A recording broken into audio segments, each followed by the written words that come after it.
Primary election day is Tuesday, June 4th. Now is the time to make a plan.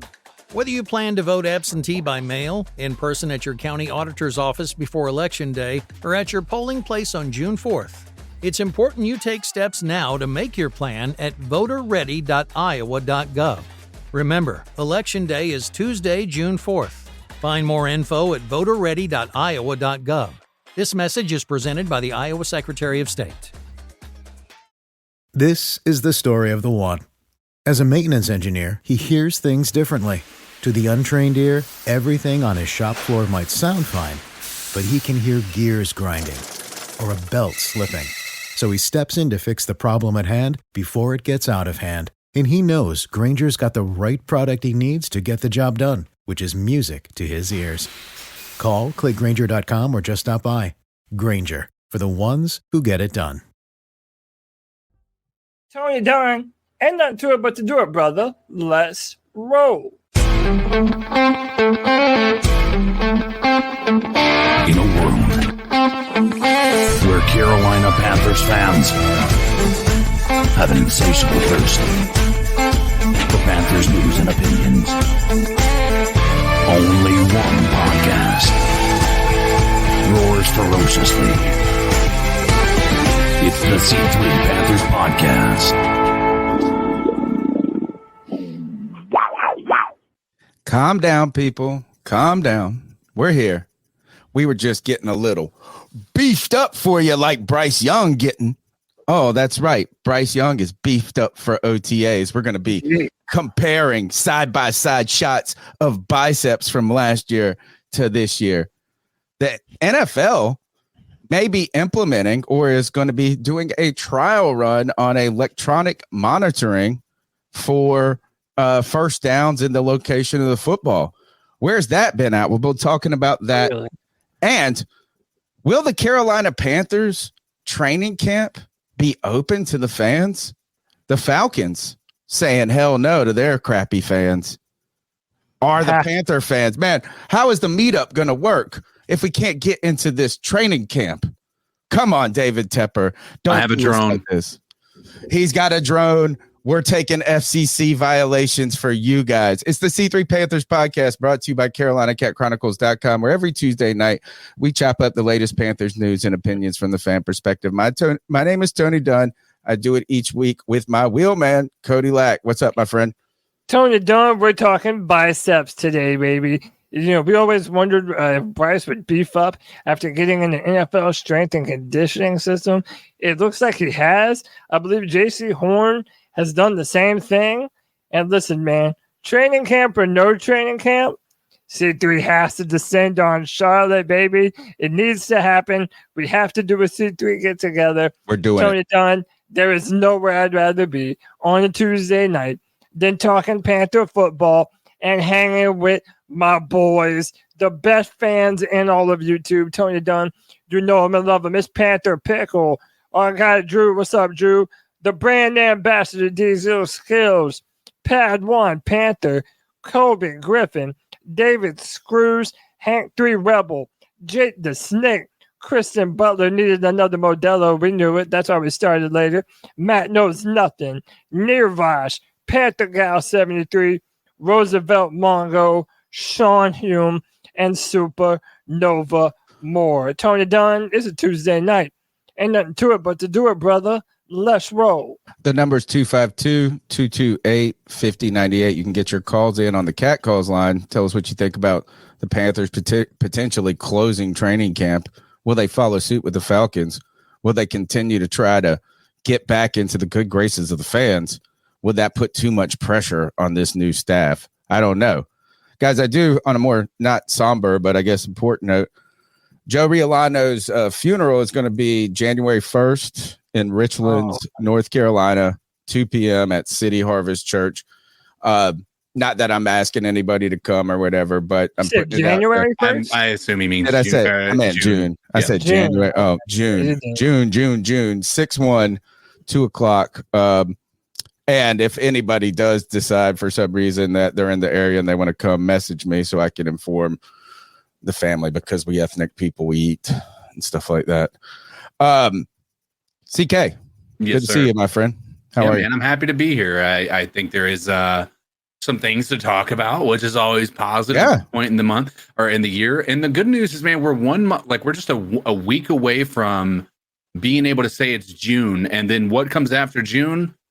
July, and that's training camp, baby. So let's, you know, it's going to be around the corner, man. It's not as far away as it felt even just 2 weeks ago. It actually feels like it's within reach, and man, it's going to be a good time. I'm saving up my PTO, and I'm hoping they actually open it up to the public.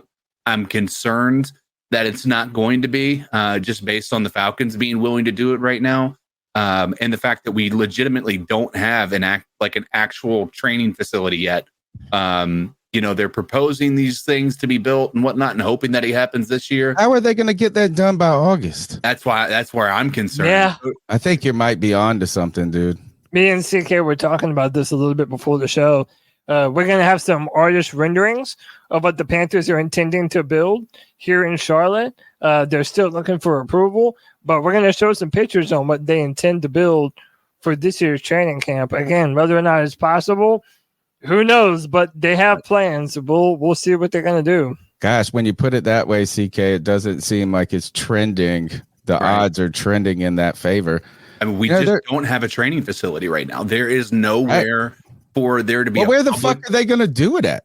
That's where I'm saying. I guess on the field. If they can do it, I mean, that would be the only possible. And I just cannot imagine they're going to allow training camp to be held on the field. It's not enough room. Yeah. Well, they use 2 fields usually.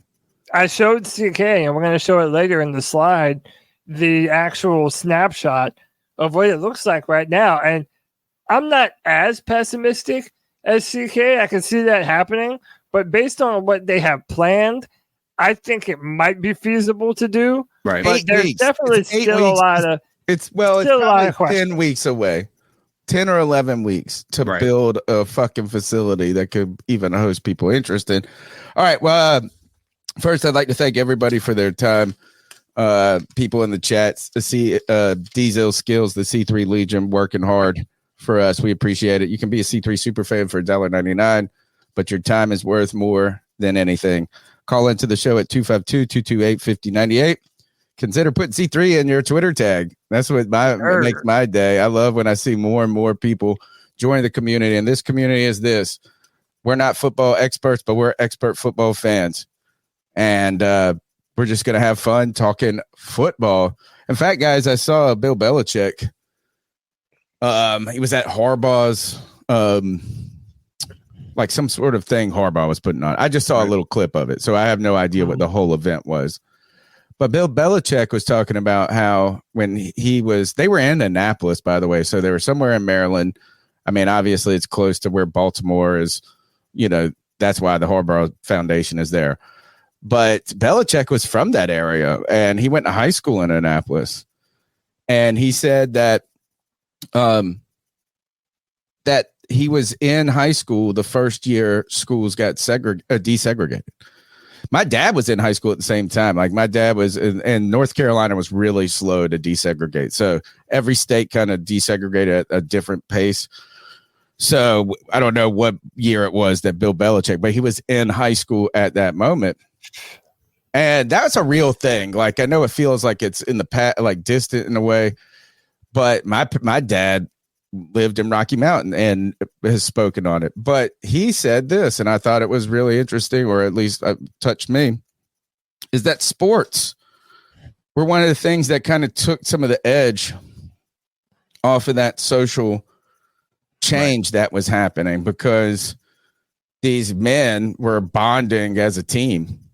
Some real Remember the Titans shit. Yeah. And it just made me think is that what is so much of a blessing. My Twitter, I use the C3 Panthers podcast. That's my personal Twitter. It is also our podcast Twitter, but it's mine. Right. So I just use it as my opinion. So sorry, like Cody's got his opinion. CK, I just go roll with that one. But I have like the coolest fucking timeline because I follow like 4,000 Panther fans, and they're all different people. Right. So they all bring different memes and different takes. but we have this one thing, this common thread that makes this discussion. So I thought that was neat. So yeah, absolutely. Bonding over football on Tuesday nights at 9 p.m. Call in at 252-228-5098. We'll get your calls in. In fact, we'll take some early in the show. Let's shoot for about 9:30. Take a couple of calls so we don't just push everybody to the back talking, but let's get into this. Bryce Young beefed up for OTAs. Can you guys tell me, we had a little set of workouts, what, a couple of weeks ago? Yeah, they did the rookie mini camp. Yeah.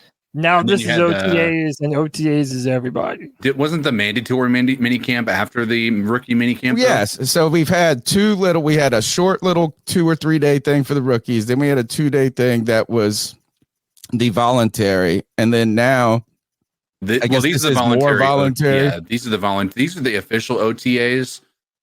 What we had before was the mini camp before the actual draft, if I'm not mistaken. And then we had the mini camp for the rookies. And then I think there was more with the rookies being able to be involved, just a few weeks ago. This is like the OTAs, though. This is where they're actually doing the physical installs and all that stuff.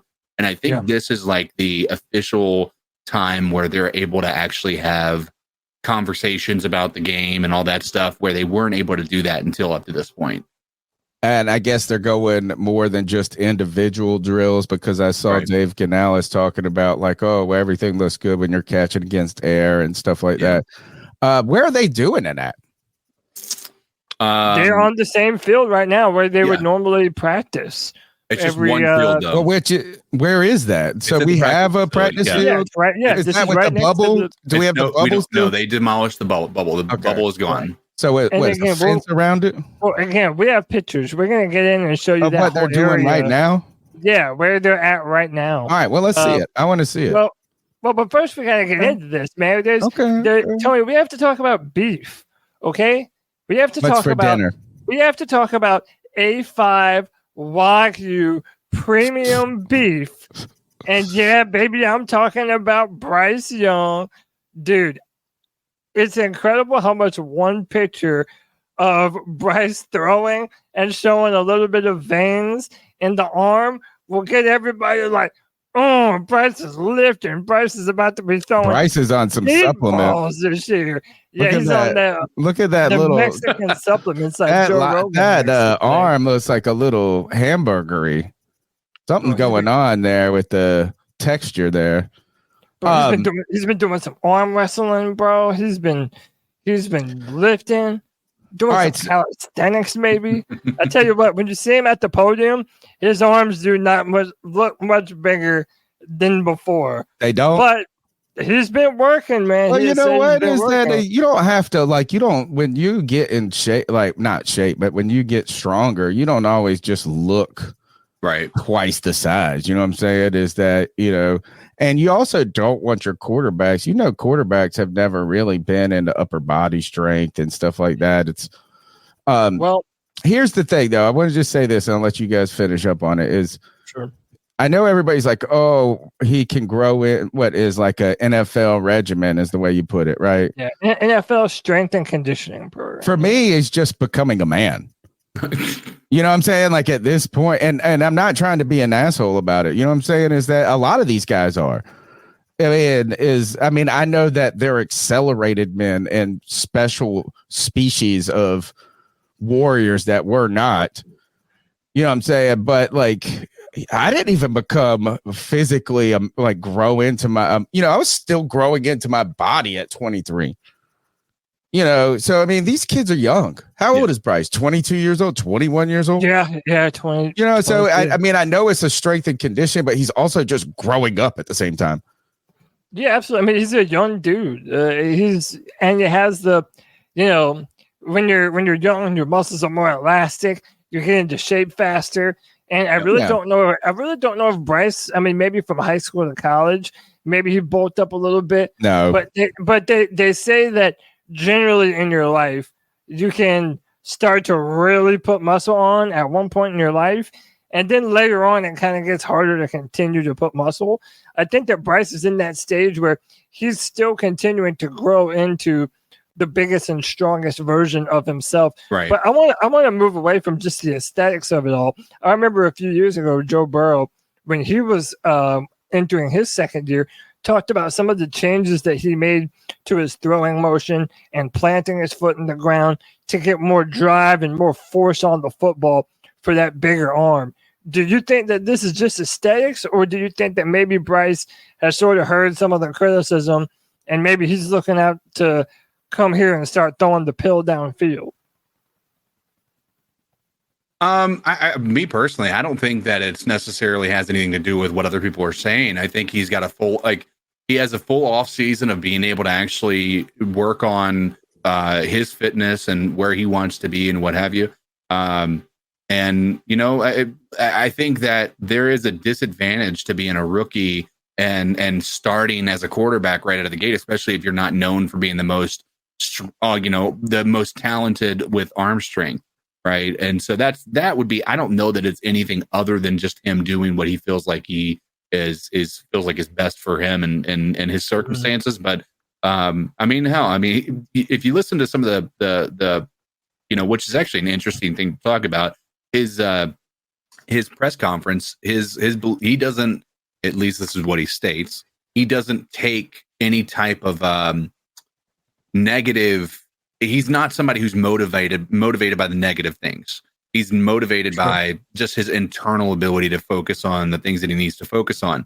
I listened to that, and the thought that I had was, he's not going to be great. And the only reason I said that, the only reason Bryce Glover on this. What the fuck? Let him cook. Let him cook. And let me explain. Oh my goodness. Name one great competitor on the face of the planet that didn't take offense to something and use that as fire to fuel him. I disagree Michael with this. Jordan, Tom Brady, every single great person that you've ever heard of as far as in any type of a sport has started out with a fire that has been ignited by somebody else.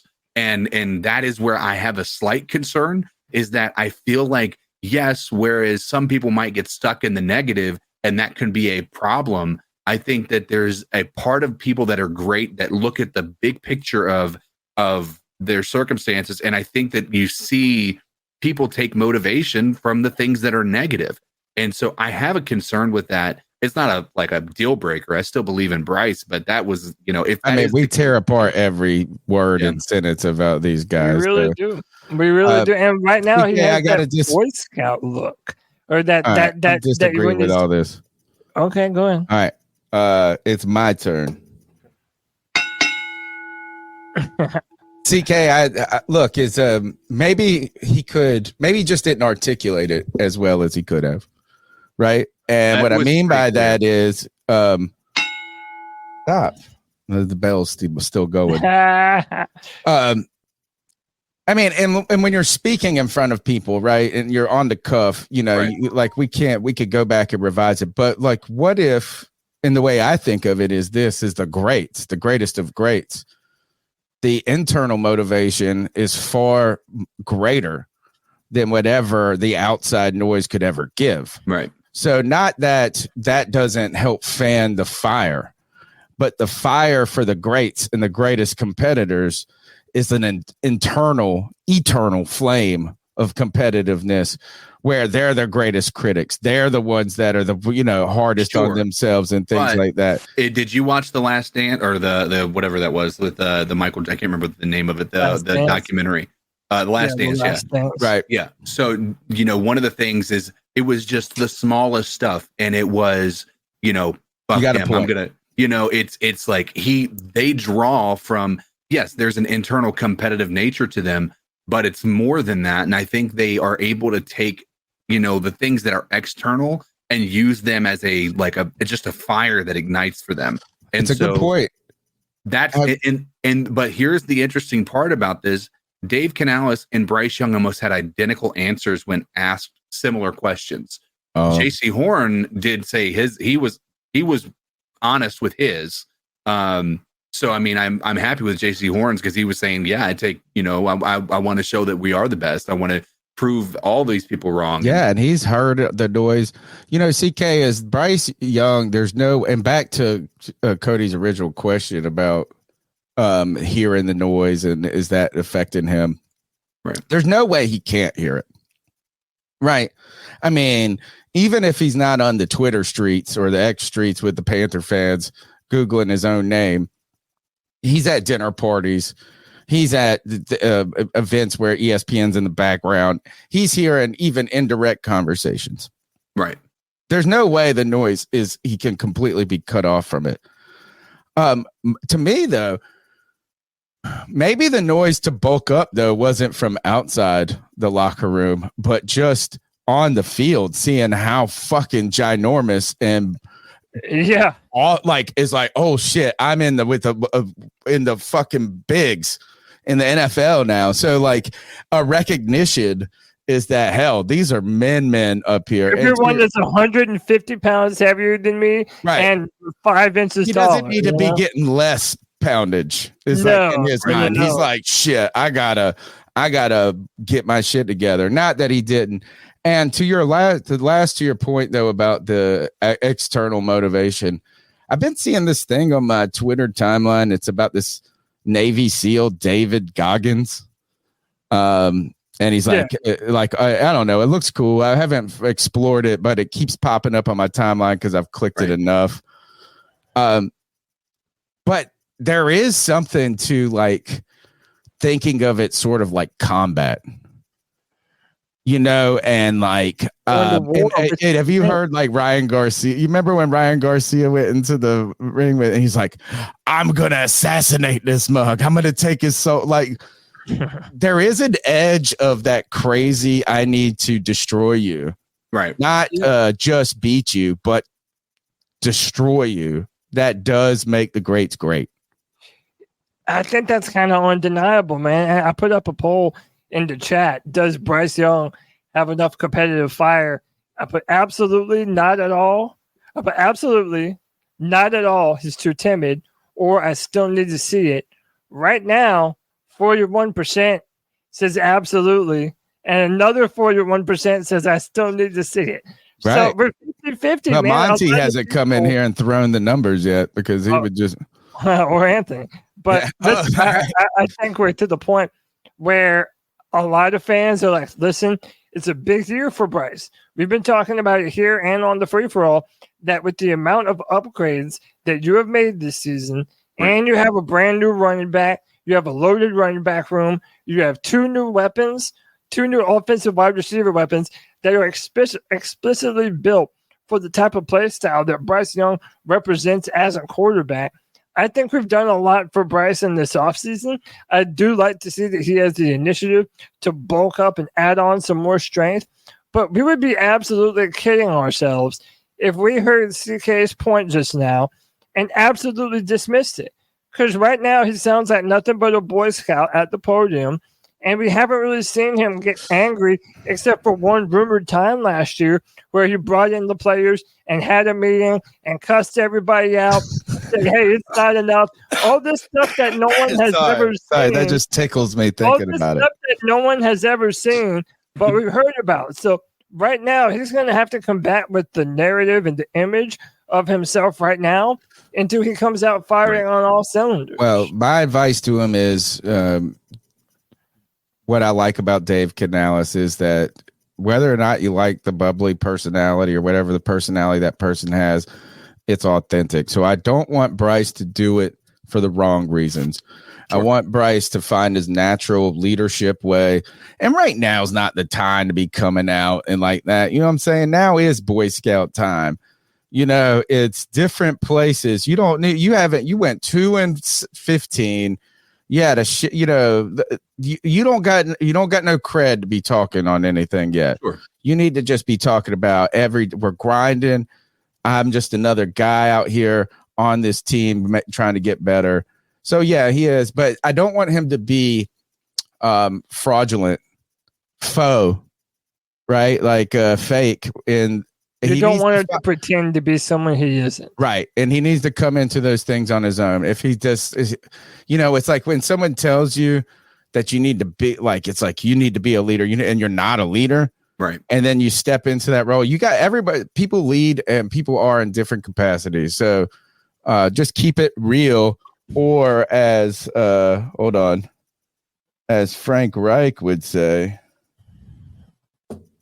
I checked around with a few guys and I said, okay, we're going to keep it 100, right? Oh. Am I saying that right?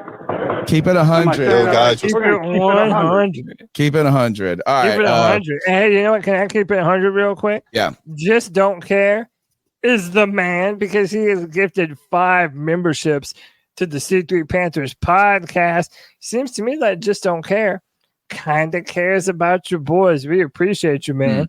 And yeah, for $1.99 a month, you can join, get special badges and emojis for the chat. And whenever we put out exclusive content like film room reviews, they always go out first to our $1.99 subscribers. So yeah, and we appreciate y'all. Don't forget, the show this month is sponsored by you guys, and that means your ears are making us do this, and that's it. Yes, thanks for listening. You can find us on Spotify, iTunes later on. We syndicate it the next day. We're on all the live platforms. Be a dear, be a friend, smash the thumbs up button, subscribe, share. Cody, let's take a call. Sure. And then we'll get into this practice. We got some other stuff. We got a lot to talk about. We're sitting here arguing over all kinds of things right now. Hey, man, when you're having fun, the time flies. But let's get the fans involved. If you would like to be a part of the show, leave a message on our Cat Calls line. The number is 252-228-5098. Have your voice heard on the longest running Panthers podcast. So what are your thoughts on catcalling? Yeah, it's pretty. You shouldn't do that to somebody. And how did that make you feel? Very uncomfortable. So how do you think catcalling makes the person feel? It feels good, like. Who's that cat sitting in the back corner with his face buried in his nose? Who's that kid that can use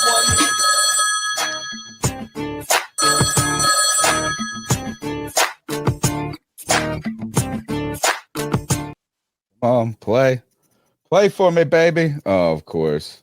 I haven't had a problem in how many? Been a minute. Yeah, you've been going for a while without too many hiccups. Except for that weird mic thing you had going on last week, and that was very minor. You hear that? Oh, the mic thing's back, by the way. Yeah, we just heard the mic thing right as CK said it. Can you hear the call? I don't. No, I don't hear anything.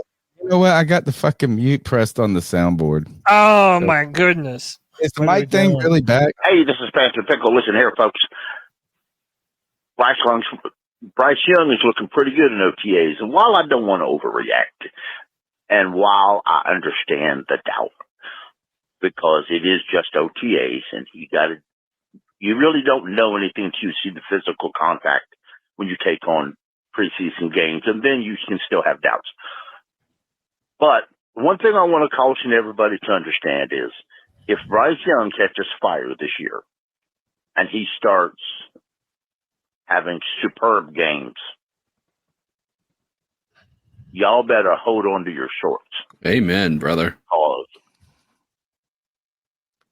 the guys and gals and fans who supported Bryce Young all this time and have lived through hell by other fans over this, we're going to burn Facebook, Twitter, and YouTube up. You're going to get tired of hearing us. And as G-Baby would say, we got receipts.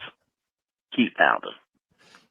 So I'd love to take, because obviously I'm probably the biggest Bryce supporter, even though I, obviously have concerns with him not taking, some sort of offense to not having primetime games and all that stuff. But I understand the urge to do that.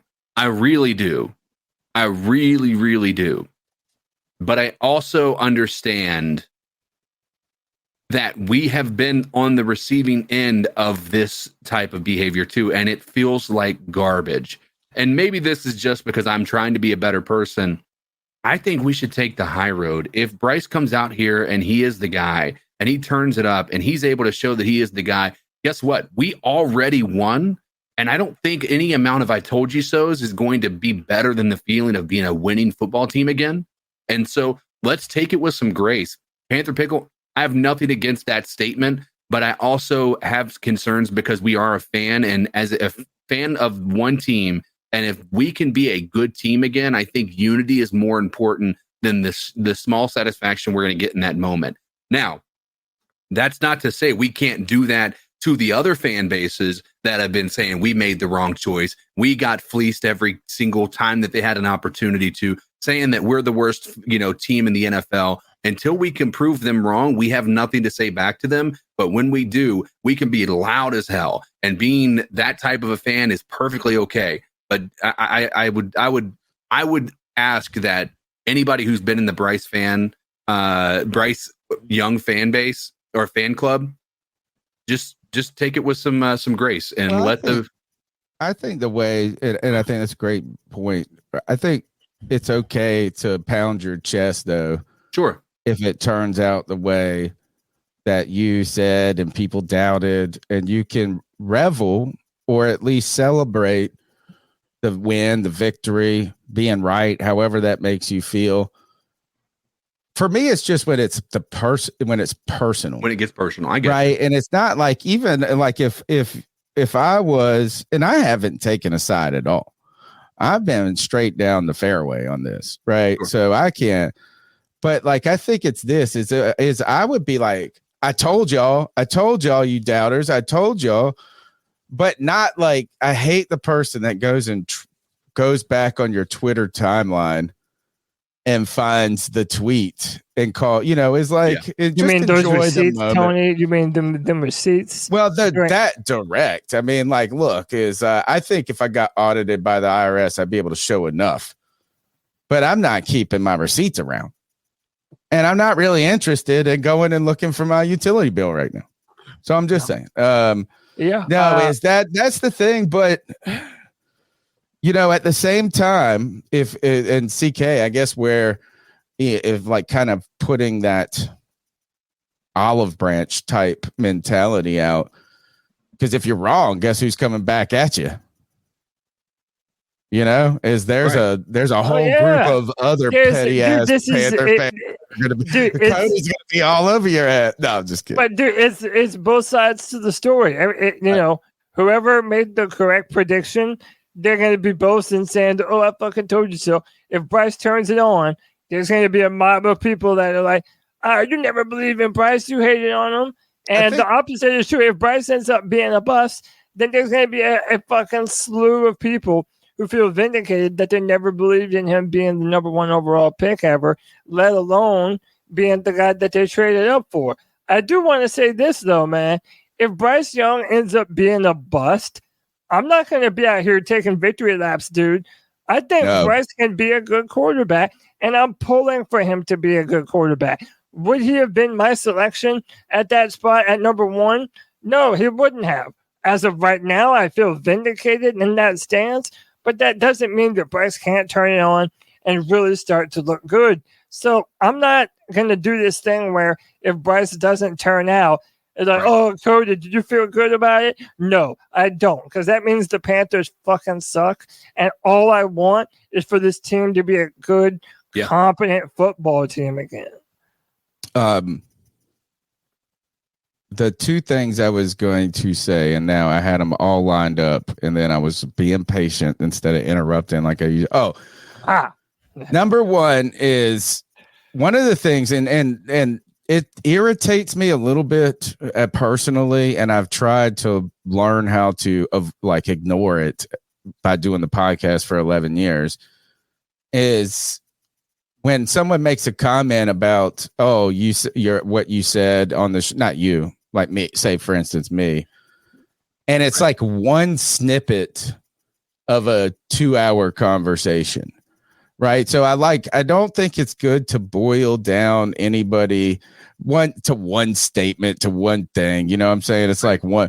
So I would be just, if anybody said one negative thing about Bryce, that doesn't mean they're a hater. And if they've said one positive, I would be cautious with that. And then the other one, and now I've totally lost it, was That's it. I had another good one, but let's go on to the next call. The number's 252-228-5098. And hey, we're all rooting for the Panthers to be good. Amen. Church. Yes, sir. Primary Election Day is Tuesday, June 4th. Now is the time to make a plan. Whether you plan to vote absentee by mail, in person at your county auditor's office before Election Day, or at your polling place on June 4th, it's important you take steps now to make your plan at voterready.iowa.gov. Remember, Election Day is Tuesday, June 4th. Find more info at voterready.iowa.gov. This message is presented by the Iowa Secretary of State. This is the story of the one. As head of maintenance at a concert hall, he knows the show must always go on. That's why he works behind the scenes, ensuring every light is working, the HVAC is humming, and his facility shines. With Grainger's supplies and solutions for every challenge he faces, plus 24/7 customer support, his venue never misses a beat. Call quickgrainger.com or just stop by. Grainger, for the ones who get it done. What's the easiest choice you can make? Window instead of middle seat? Picking a vendor who sends a great gift basket? Outsourcing business tasks you hate? What about selling with Shopify? Whether you're selling a little or a lot, Shopify helps you do your thing, however you cha-ching. Shopify is the global commerce platform that helps you sell at every stage of your business. From the launch your online shop stage to the first real-life store stage, all the way to the did we just hit 1 million orders stage. Shopify's there to help you grow. Whether you're selling scented soap or offering outdoor outfits, Shopify helps you sell. Wherever and whatever you're selling, Shopify's got you covered. Sign up for a $1 per month trial period at shopify.com/try. Go to shopify.com/try now to grow your business, no matter what stage you're in. Shopify.com/try. Bro, y'all know who it is. It's showtime, baby. It's Lou from Fort Myers, bro. What up, Lou? And I'm looking at today's, like, I just watched the video of last Thursday, and I'm looking at the schedule, and I'm like, and now I did some, like, deep analyzing, like, deep thoughts. Bro, if you look at all the teams that went to the playoffs last year, why do those motherfuckers have the easiest fucking schedule of all fucking time? Yeah. Why? Like, bro, I go look at the Dolphins, bro. Go look at the Dolphins schedule. Bro, who do they play? Why do we gotta play the Bengals, bro? The Chiefs, the Chargers. Yeah. For what? Bro. Like, it's like they want us to go 2-15 again, bro. Like, bro, and it don't help that we gotta play Atlanta twice. Even though I don't think Atlanta's going to do shit. I think they're just going to shit the bucket. Yeah, that's what I'm saying, Lou. That's just me being a professional hater. My 9 to 5 is hating on the Atlanta Falcons. But, bro, like, why do all the good teams have the easiest schedules? Oh, bruh. And then, yeah, y'all see that boy Bryce hit the gym a little bit. You know what I'm saying? He kind of, we're gonna see that muscle stays for the whole season. But, like, you know what I'm saying? I better see deep ball accuracy, deep ball passes. I don't want to see if it's overthrows, it's because Bryce hit the gym too hard, bro. That's it, bro. If it's overthrows, Bryce hit the gym too hard. But, like, I'm saying, like, Dan Canales, bro, he got us right, bro. He got us moving right, bro. He got us moving right. Bryce in the gym, bro. You know what I'm saying, bro? And the way he's snapping back on social media, bro, can we get a round of applause for our coach, bro? It feels like the first time since Ron Rivera we had a coach that actually cared about this team, bro. That wasn't just here to get paid, bro. You know, this man is out here trying to make a name for himself and for the team, bro. And I just want to give a round of applause for Tepper for selling out the freaking team to the most expensive. You want to go see Joe Burrow, you're going to have to pay a lot. You want to see Mahomes, you're going to have to pay a lot, bro. You want to see Justin Herbert, you're going to have to pay a lot, bro. And all that shit, bro. I'm not paying nothing. I see why the team seat prices went up. Tepper had an idea and he ran with it.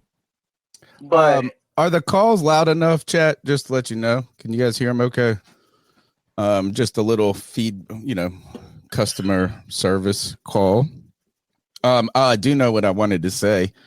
Look, I'm Catholic, guys. By the way, I didn't realize how much people don't know about Catholics, and they only think like the craziest things. Like they did this girl at work today. She's in this like equity trading, and they asked, like, they picked a minority group or an ethnic or some sort of identity, and they were like, "What's the first thing that comes to mind?" They did it on Catholics.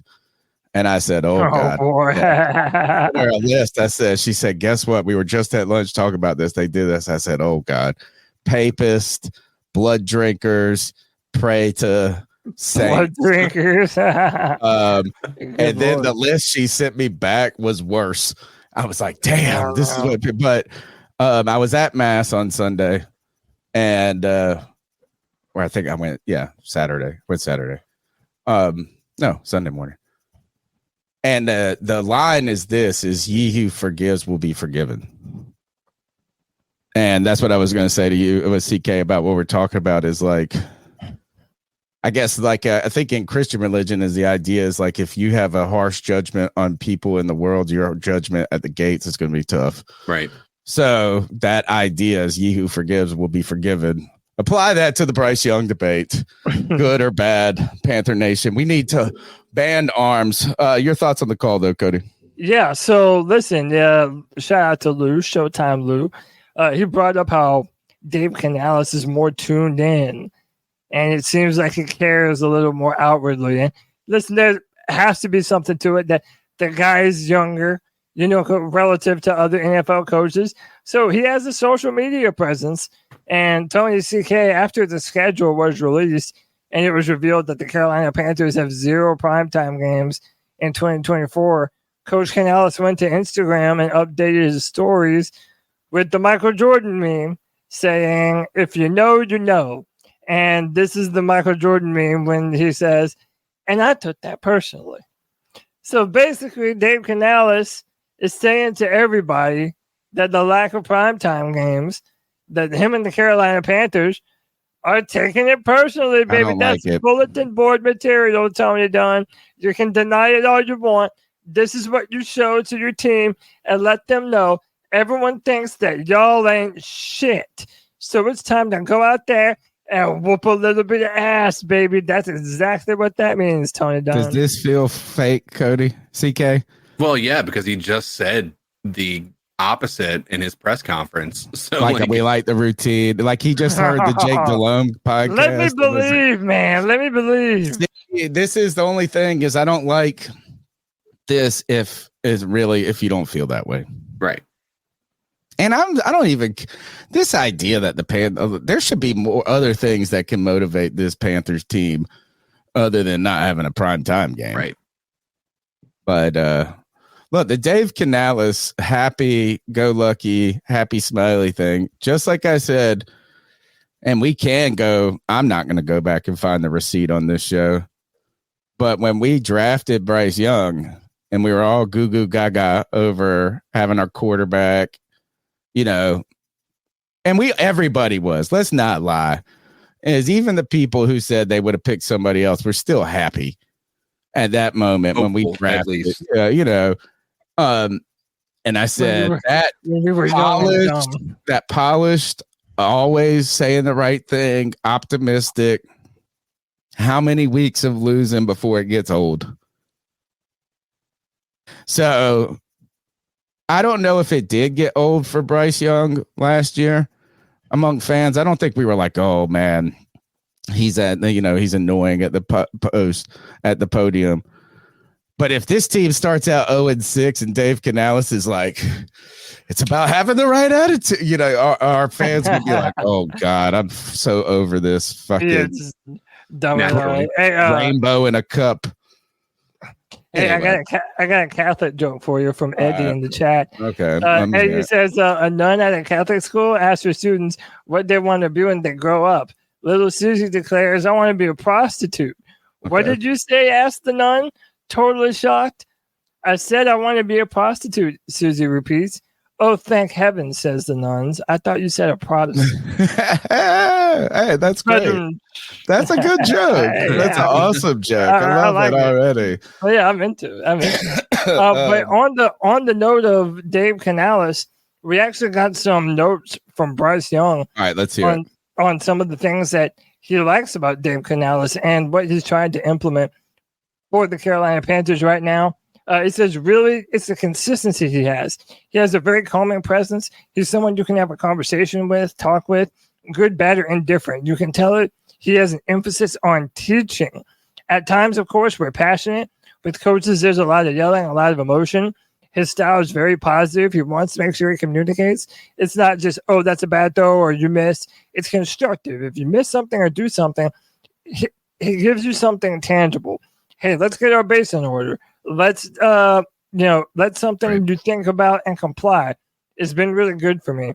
Young needed a positive change after a rookie season in which he ranked 29th out of 30th, out of 30 qualifying quarterbacks in total QBR, 33.4, and 33 in completion percentage. They do a great job of having a clear reason for things, Young said. Whether it's fundamental or scheme, you can tell there's a lot of thought. When we talk about things, it's how we talk about things. And for Tony, for all of the miscommunication that apparently went on in the locker room early on last year, it's good that Dave has a style that Bryce is already taken to very well. And I like the fact that he said there's an emphasis on teaching and understanding that these young guys are not finished products, and then you do the build upon them. We thought that last year when they brought the super squad of experienced coaches. Now, we're not going to delve into last year because I don't think that they were negative. I just think like everybody was just like what I would call it is a class with no structure where the teacher's too nice last year.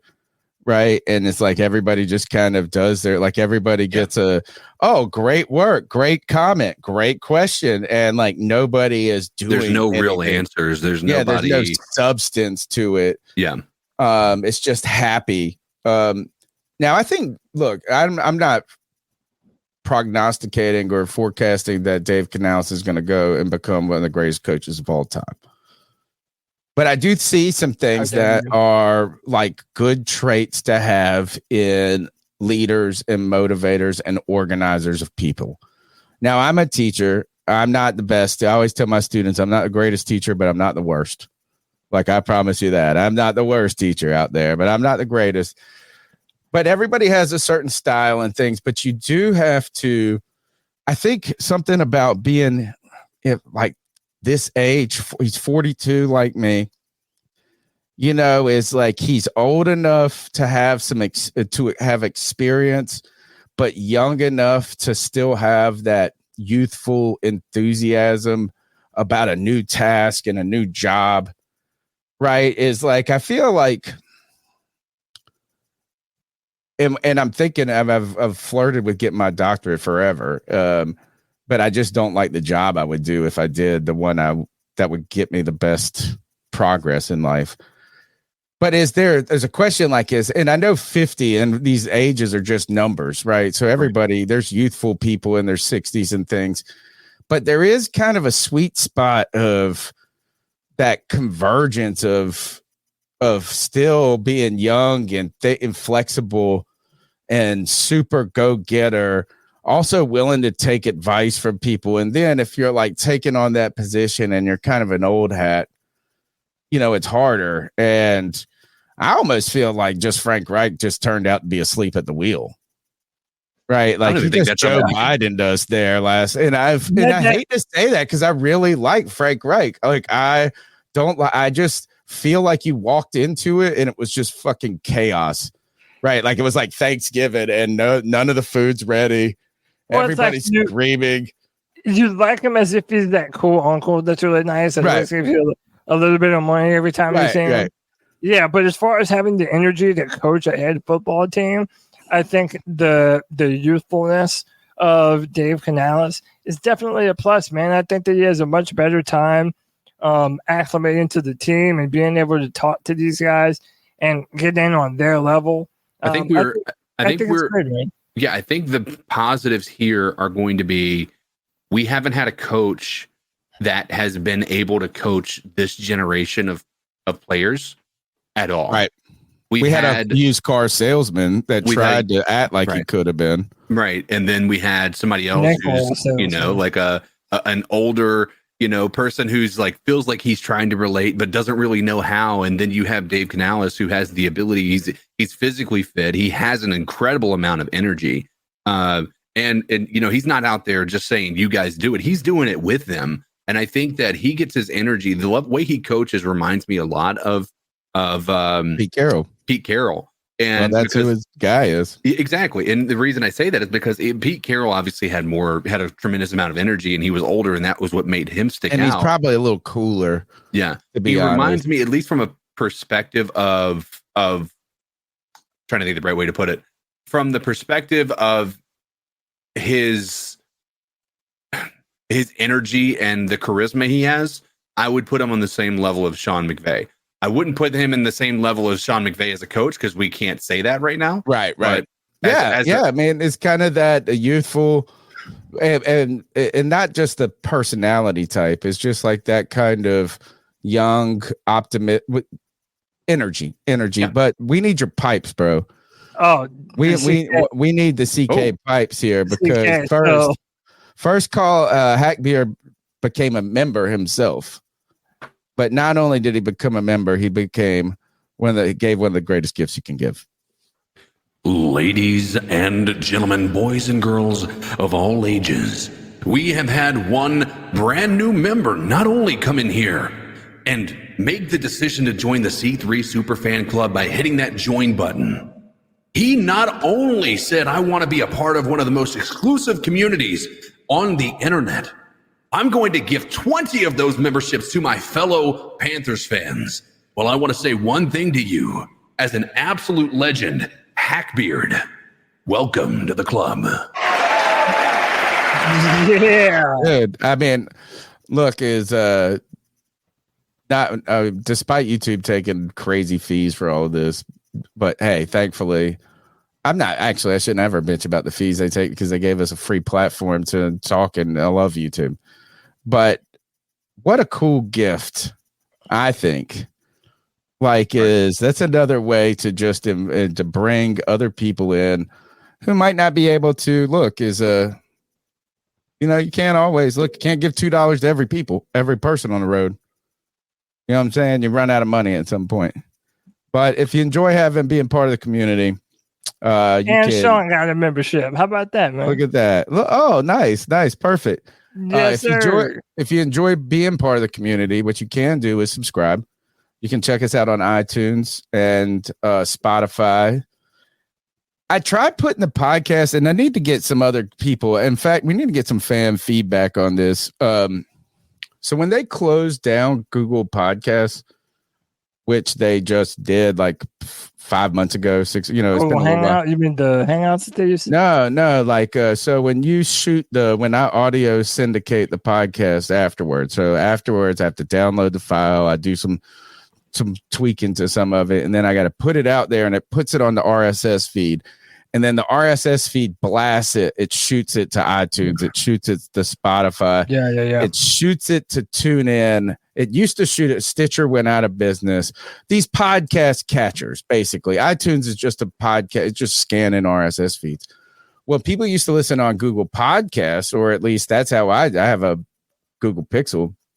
But they closed that like schizophrenic. Actually, they've got ADHD, Google does. They just try something for 5 minutes and then abandon it. So they closed down Google Podcasts, and they're trying to merge it into Google Music. YouTube Music. So then they added a podcast feature on YouTube. So you could you could drop your RSS feed up there on YouTube. And I assume that's how it gets to YouTube Music.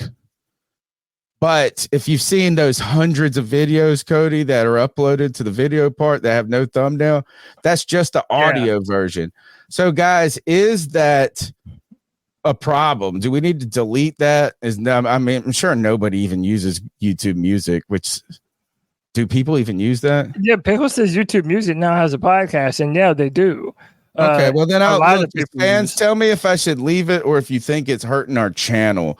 Listeners, you can email me at carolinacatchronicles.com at Gmail, carolinacatchronicles@gmail.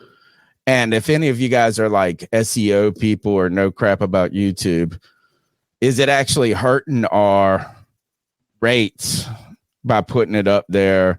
Are they not factored in? Interesting questions. The number's 252-228-5098. Cody, how about we take another call? Yeah, let's do it.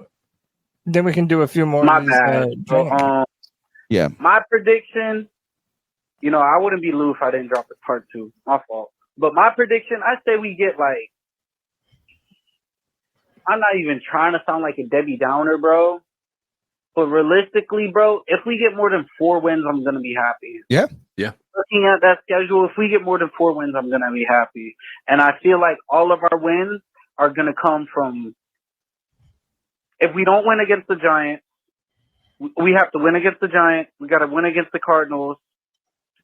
Be careful what you wish for with them. Falcons once. We can't let them sweep us. And the Saints once. There's your 4 wins right there. You know what I'm saying? We could probably beat Oakland, but Oakland, I don't know where Oakland's going with their quarterback, but we could probably beat Oakland. And then we could probably beat New Orleans because New Orleans got a new coach, right? And New Orleans lost the best quarterback they had, which was Jameis Winston. So that's my opinion, man. I love y'all. Shout out Panther Pickle. Shout out D's. Shout out Cody. Shout out Tony. Shout out Code Dizzle. Shout out CK. You know what I mean? Shout out my boy Greg. I miss you. Appreciate Greg. you, Lou. And come speak the truth for one time. Shout out Anthony. Shout out JJ. Shout out G Baby, even though he's never here, bro. Oh, he's about to come back. Fantasy's about to cook up, and we won't ever get rid of him. C-Dog comment, and he said some funny shit. But shout out C-Dog, bro. That shit was crazy. I was in somebody else's stream, bro. But shout out C-Dog, bro. Shout out C. Family, bro. We a union. And shout out, bro, Dan Canales, bro. Shout out that man, bro. How about Dave? You know what I'm saying? Leading the team in the right direction, bro. I love y'all. Make sure y'all have a good night. Thank Love you, Lou. Great call. Appreciate you, brother. And shout out to Lou. He's been one of the great Panthers. He's like one of our top callers, though. Dude, we love that guy, man. And Lou not frequency, but like quality of he brings the heat each and every week. Brings the energy every time. But before we go on to the slides for his call, there's a reason that the win total is the odds right now are 4.5. So you have to take 4. You take 4 or you take 5, right?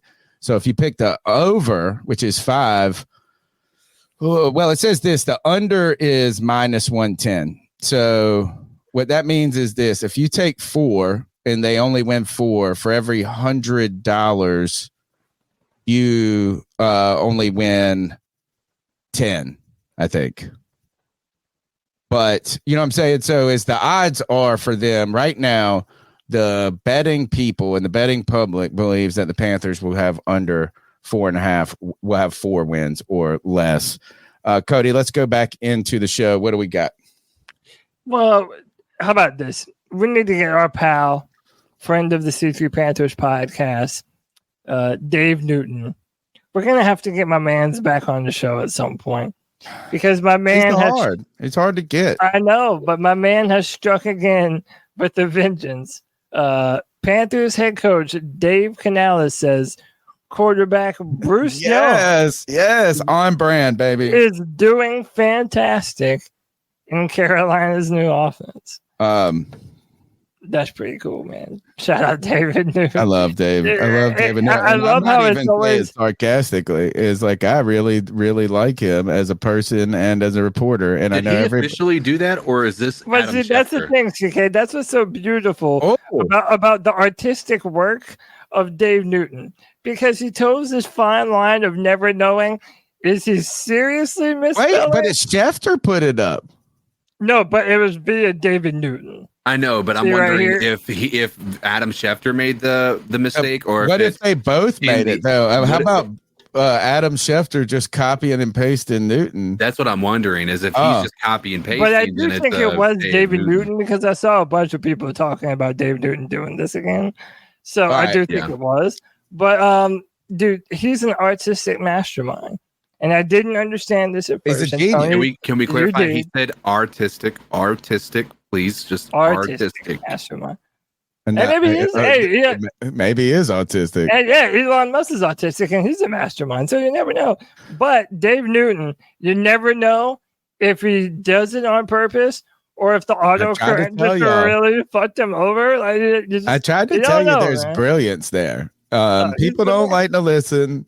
People don't like my take on this, but he asked the most blatant, obvious, hard questions in the press conference too, and they end up being the best. Right, but he doesn't care. Like he doesn't care if he's offending anybody. He does which is really kind of the approach that he should have. And he's not mean about it. He'll just be like, "What do you think about Bryce?" He'll ask this. He'll say, to be very direct. He'll say, "Bryce, did you hear people talking about you needed to beef up or not?" He'll ask the question that is also. The only thing that I would be different if I was a reporter is I'd be trying to find different questions. He asked the top question. He asked the ESPN question. He asked, and you know what? There's a reason this mug ain't lost his job. He getting the clicks, bro. But I don't think I do think this is kind of savantish in a way. I think it's brilliance, but also accidental brilliance too. Yeah. It's not a shtick. He's not doing it on purpose, but it's authentic. And look, for someone, and this is the way I think about it is that you can nitpick every person to death, right? I'm a teacher and I got 30, 19-year-old judgmental kids always looking at me, right? It's hard to do stuff, right? So it's I always try to give grace in that I would make mistakes too. You're trying to get it out. And he talked about it with us. But the other thing is I'm notorious for this crap. I mix people's name. I am the worst with I always say the wrong first name with the right last name or the right first name with the wrong last name. And my boy makes so much fun of me on Pirate Radio, but not in a mean way. He's like, guys, it's not a shtick. He knows it. This is just him. Dude, Dave Newton. Dude, shout out to Panther Pickle. He does this too, to the point where now, whenever I think of Taylor Moton, that's Taylor Moton. Call him Taylor Motrin. That's Taylor Motrin for now until forever. Yeah, Pickle's names are Pickle's names are better than their actual names. And if you were trying, so when I was a high schooler, I used to skate, and I had these black big ass baggy jeans that we used to wear. We used to wear Jankos and stupid shit in the 90s. But I had this one pair, and they were cheap off-name brand, but they were black. They fit great. I loved them. And I shredded these bitches up. You know what I'm saying? And I was going to sew them, and I was trying to make them look cool. I sewed them. And I was getting this orange. My older cousin was over at my house. He was working for my dad. And I was like, I'm about to sew these up with this orange thread. He's like, bro, orange. It's too much of a contrast. It makes it sound like you look at me, look at these stitches I put in. Instead, he said, go navy blue. And it goes, you were trying to match it, but you just didn't have black. And it looks, so the motor, when you slide into it naturally, it's way cooler than trying to make it. Taylor Motrin, baby. Hey, that's the medicine. That's the medicine, baby. Get you some Motrin. What's next up in so you had added this one, I think. It's just Bryce talking a little bit about some of the weapons. And this does kind of lead to a good conversation. He says, I'm really excited to have some new pieces. And now it's on us to put the work in to build the chemistry, to get the reps on field and make it translate. It's always good to have new juice, different juice. And Tony, I believe you added that one. Please go to one more. This one right here. Yeah. So with the addition of Xavier Legette and Deontay Johnson, man, a lot of people are really excited about what this offense has a chance to be this year, Tony. And I alluded to this earlier. these types of players, they're yards after the catch guys. Even Steve Smith in his evaluation of Bryce, he said that Bryce is going to live in that 15 to 25 yard range. That's when he is going to be elite with the football. Well, Deontay Johnson and Xavier Legette can take a 25-yard slant to the house. And these players are really good at that. They really complement each other well. Xavier Legette can go up and high point the ball. And Deontay Johnson is shifty and can make separation against defensive backs. What do you think is the potential for Bryce as a passer in this offense this year with these new weapons that he has around him? What a question. What do you think the potential? How about this is we've got a rookie who was drafted at the back end of the first round. We've got a wide receiver in Deontay Johnson who was traded from his team, who has had some, not questions about, but attitude, is whatever narratives come around this. And we're sitting here going, instant upgrade, baby. So my answer to your question about what the potential is it's just more. It is more like these guys haven't played a fucking snap in a Panthers jersey, and I'm already confident that they are better than last year. Yeah, better talent than what we've been dealing with. Right. So I don't know what the answer is, but more. Yeah. And factoring in the fact that we're going to be, according to Canales, we're going to be a run-first football team. CK, what do you think, man? What do you think about the Carolina Panthers and what can Bryce do with these new weapons? Man, it's... I want to agree with Tony, that sentiment of like, let's let these guys be the guys that they need to be first before we start crowning them with somebody else's, measuring stick here. However, I mean, it's hard not to be optimistic. Last time we've drafted, anytime in the recent past that we've drafted a wide receiver in the first round, it's been good for us. Even if you don't think that Kelvin Benjamin was good for us, for that first year, it was incredible. And anything other than that, saying that that's not the case is you're just kidding yourself. It's just not real. His first year was phenomenal. We were excited about it. And then we have DJ Moore, right? He was the other wide receiver that we drafted in the first round. So it's hard not to look at these circumstances and think maybe things will be different. But the realism of this situation, they are rookies, and it took a little while for DJ Moore to start picking up. Right. And the idea that they're going to be able to do that just on a whim is it's just naive. You know what I mean? Well, I think Deontay Johnson, though, having him helps. Right. Because you have a young vet. He's the question surrounding him, certainly. Not like you're bringing in Justin Jefferson or some mess like that. Right. But you have a guy who has performed in the league at a high level. Sure. You have a guy who is young. You have a guy who's in a contract year. He's not completely wet behind the ears. Then you bring in the wet behind the ears Xavier Legette, but you believe in him and so much that his physical skill set, you draft him in the first. And then you got the old man of Adam Thielen, and then you can pad around it. I would just say right off the bat, just Deontay Johnson added to this wide receiver core was an upgrade from last year, even without Legette. Absolutely. So I am excited about that. And I also am just saying this is that's how bad it was. That guys sucked last year. They were really bad. To say. I mean, it was like, you hate to say that about people, but DJ Chark, and I was a DJ Chark. He's going to be fucking terrible. The worst version of DJ Chark that we could have ever imagined getting. Right. It was bad. Everybody underperformed. LaVisca Chenault underperformed. Terrace Marshall Jr. He's an afterthought. Like, you know what? We're not even thinking about him on the team anymore. And we almost needed him last year. What I did what I did want to comment on. I forgot. I got 2 points while you remember. Go. Okay. So, one of the things that I wanted to touch on too is I think that Deontay Johnson and Dave Canales are the perfect people for one another at this time in both of their lives. Good. Deontay Johnson is trying to prove that he's the number one wide receiver, but he really didn't fit in Pittsburgh, where they already had a bunch of weapons. Mike Tomlin is an established NFL head coach that knows what he's looking for, that has the Super Bowls.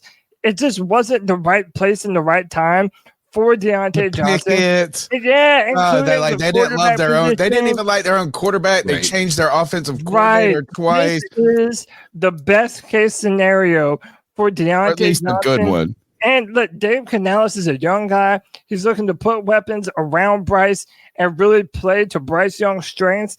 I think that Deontay Johnson provides that fire and that spark that our receiving corps has been missing.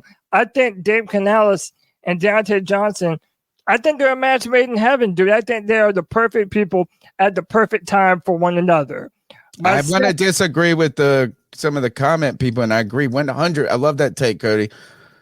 Is just because he looked like a headache there, you also have to, you're looking at individually him on that team, but like there is a fucking chaos going on in the background, and the only thing that's not chaotic is just Mike Tomlin and his continued to be over 500.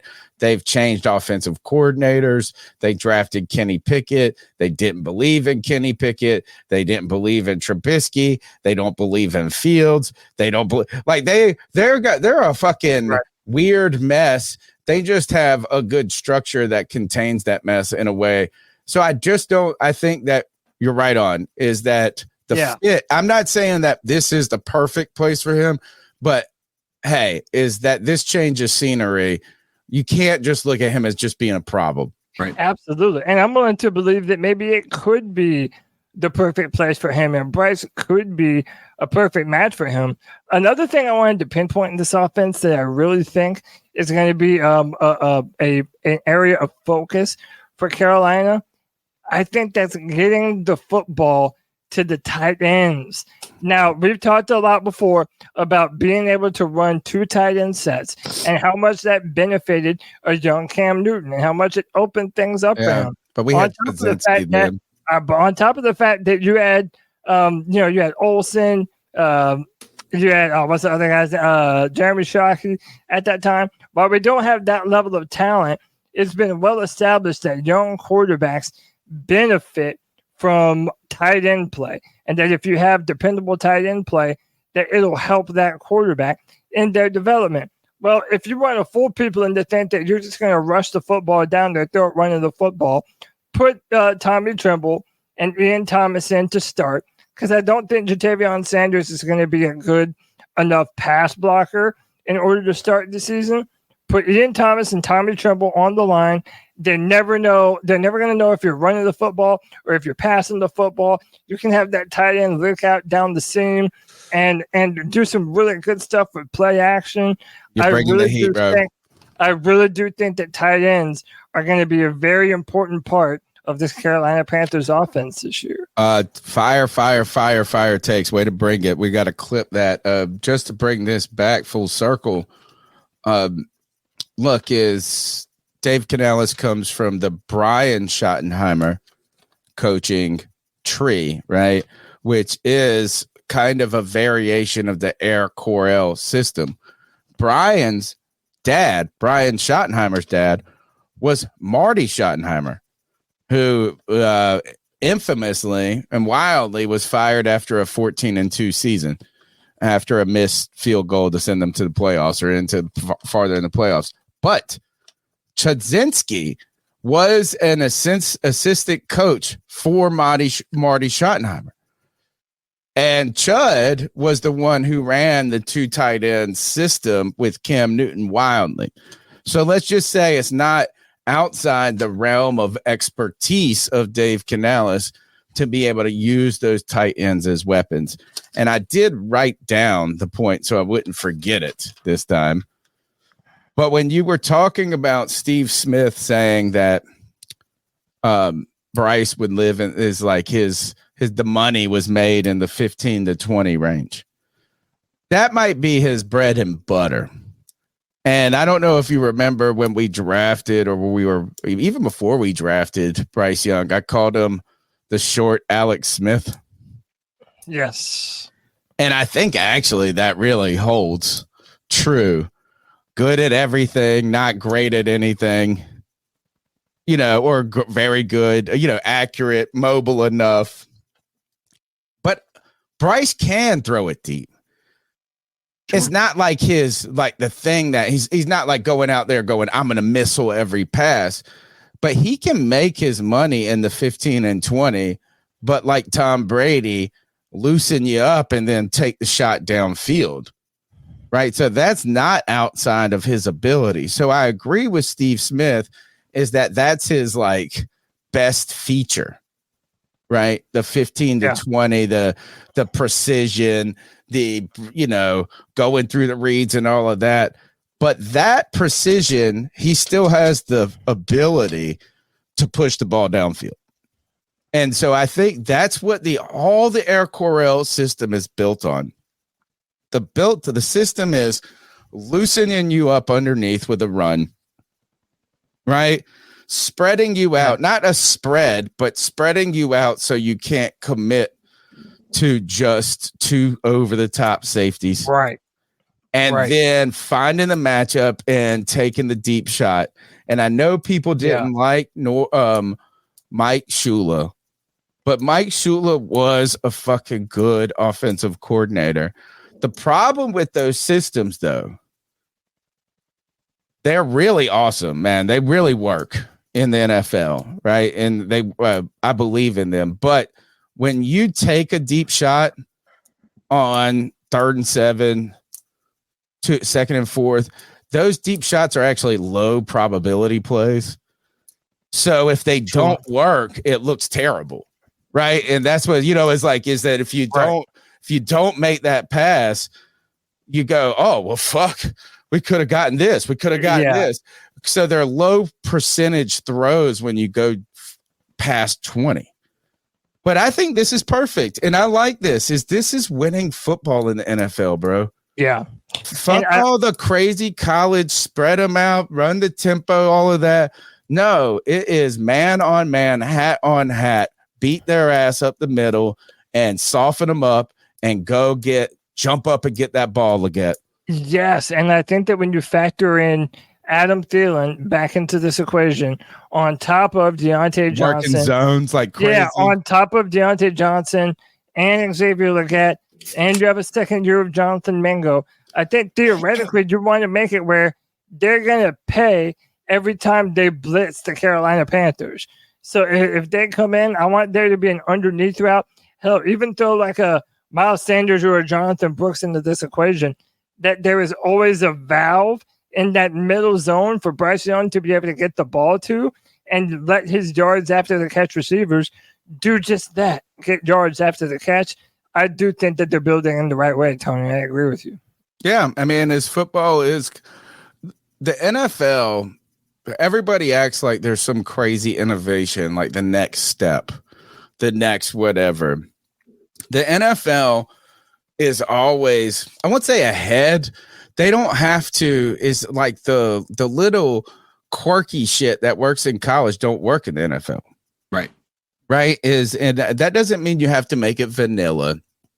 But I hate the vanilla thing. It's like, oh, play calling vanilla. Well, you know what? If you go and execute vanilla play calls, they fucking work. If you run and you get 3.3 yards on a carry, you're all of a sudden at 2nd and 6 and you had a ton of options. Right. So it's like it's not as rocket science as people think. Right. You have to just go out there. And what I love about the Air Coryell system in that is that it's not overcomplicated, right? It's like, hey, we've got a guy running mid routes. We've got the back chipping and coming out. We've got one receiver going deep and we got one going on a inside post and the tight end's doing a curl. Like, it's not like you don't got to be like, oh, well, we're going to motion, and, Dave Cannell has talked about this and I think this is really innovative. Because what do you do, right? What do you do when something is already great, right? Like, think about like a food. You go to a restaurant and they make a perfect steak, right? Like sometimes you just leave it alone, right? Instead of trying to I actually really get mad at these food shows a lot and some of these hippie yuppie restaurants. Like, I hate when they upsell poor people food. Right? Yeah, they're like beans and rice started as poor people food.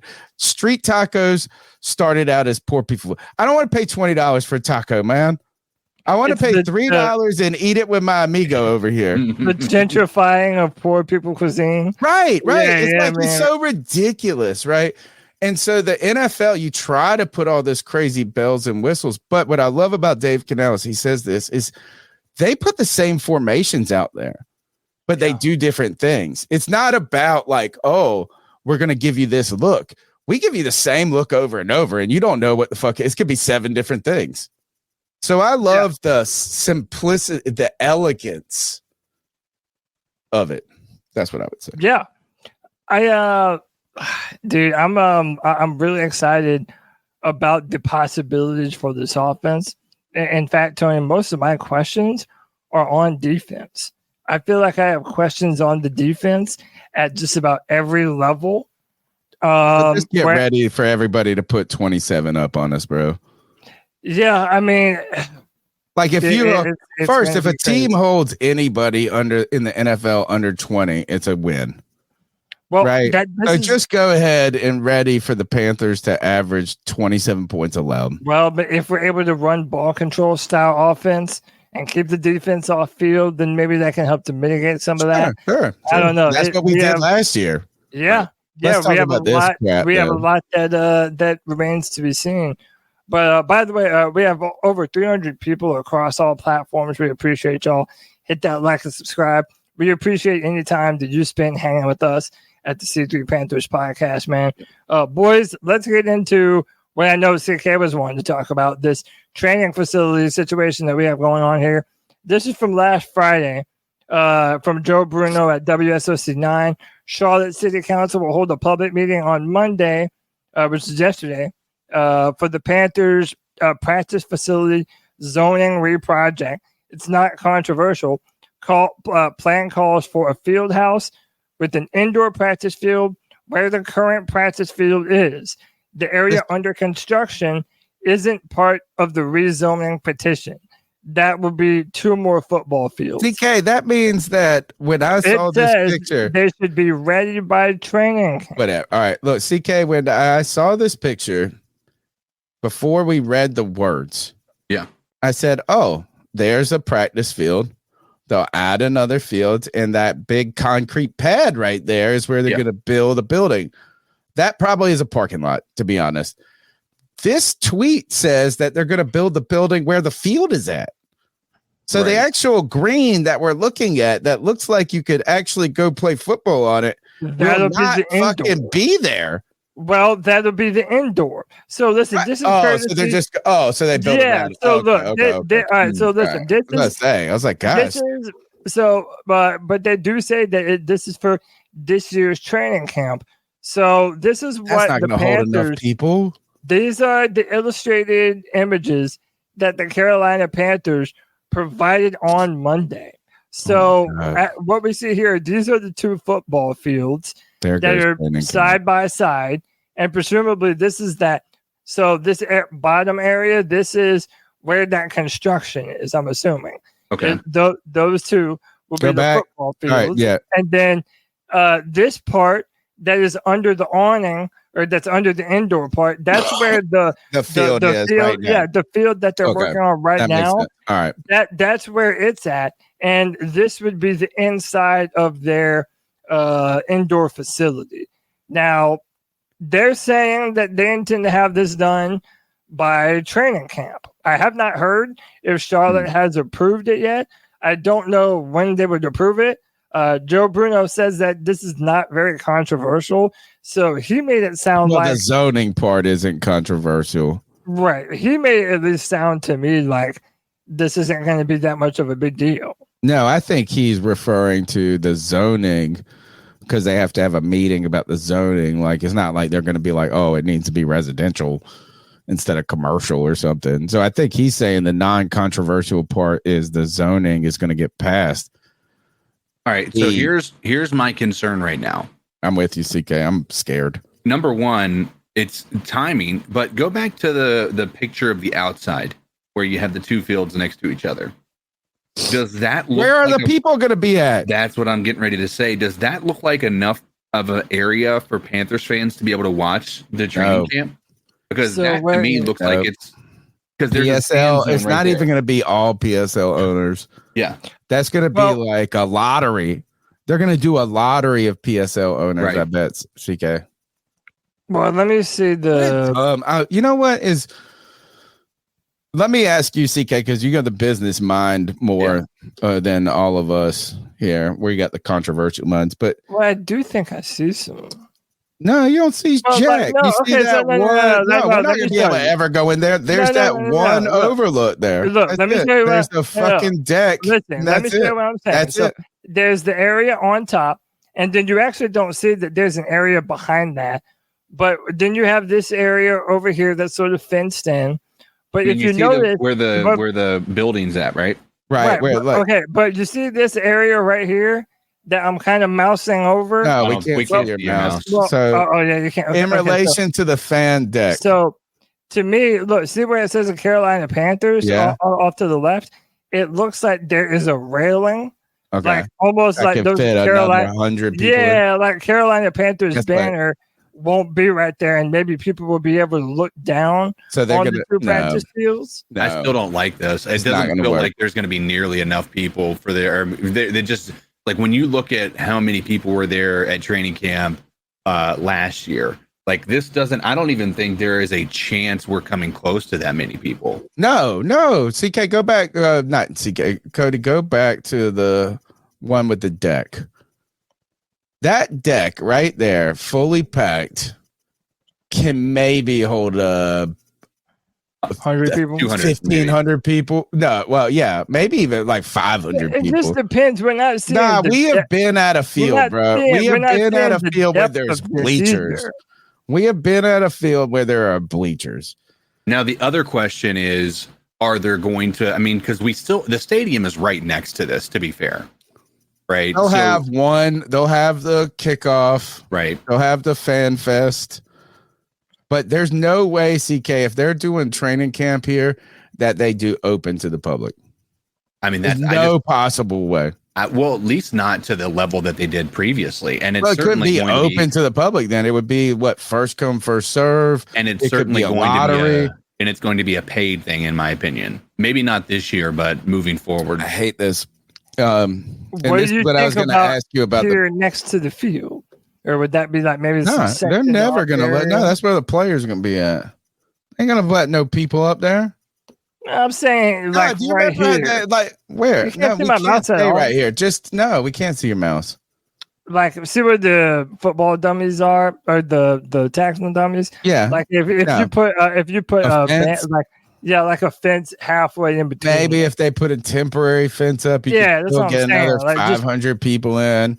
I think CK is right. Look, this is trending in a way where the odds are against it. But CK, here's where I don't think this is good business. I think that when the Panthers open, like it creates more revenue, right? By like them making a free fan fest. It generates more interest in the team. For instance, like imagine if they put the press conferences behind a paywall. Right? Is the money that you get worth what you sacrifice in publicity, I guess, in a sense. And I don't like this idea. I think that if I am working with Tepper, and look, I know he's a hedge fund guy, but that doesn't mean he's made businesses, folks. Don't act like he's just a brilliant businessman just because he knows how to invest entirely. But I like the idea of owning more of your presence in the media, owning more of it. And like this is making people want to go to Panthers.com, making people want to go to the training camp instead of making it an exclusive paid event. That's what the games are for. That's why you charge them a shit ton. And we don't know that that's going to be the case. So I don't want people to get in an uproar right now. Because there's uncertainty around this. It just feels that based on what you're seeing happening, it just feels like that's going to be the direction in which this is trending. Tar Heel Kev did say that they said it could hold 5,000 people. 5,000. There's just no way you're going to enjoy yourself. We're missing. There must be bleachers on the side that we're not looking at or something. I mean, there's got to be. I mean, if they hold 5,000 people, then it could work. They have those trees in the mock-up. Like the benefit of like Spartanburg is you have that hill that everybody sits on where you can actually have a view of both sides. You can see both fields. Yeah, you can go all the way around the fence. Right. And the amount of people, no matter where you were sitting on the hill, you had like a bleacher look at the field. Yeah, you had the staggered height of everybody, so you're not just behind somebody. This fan deck issue is if that can fit, let's say you were right with your initial estimation, 1,500 people. You're not getting a clear view with 1,500 people up there. No, you're fighting to get to the front. I just think I think training camp is like, there's a couple of great things to it. One, it's for hardcore fans. Right.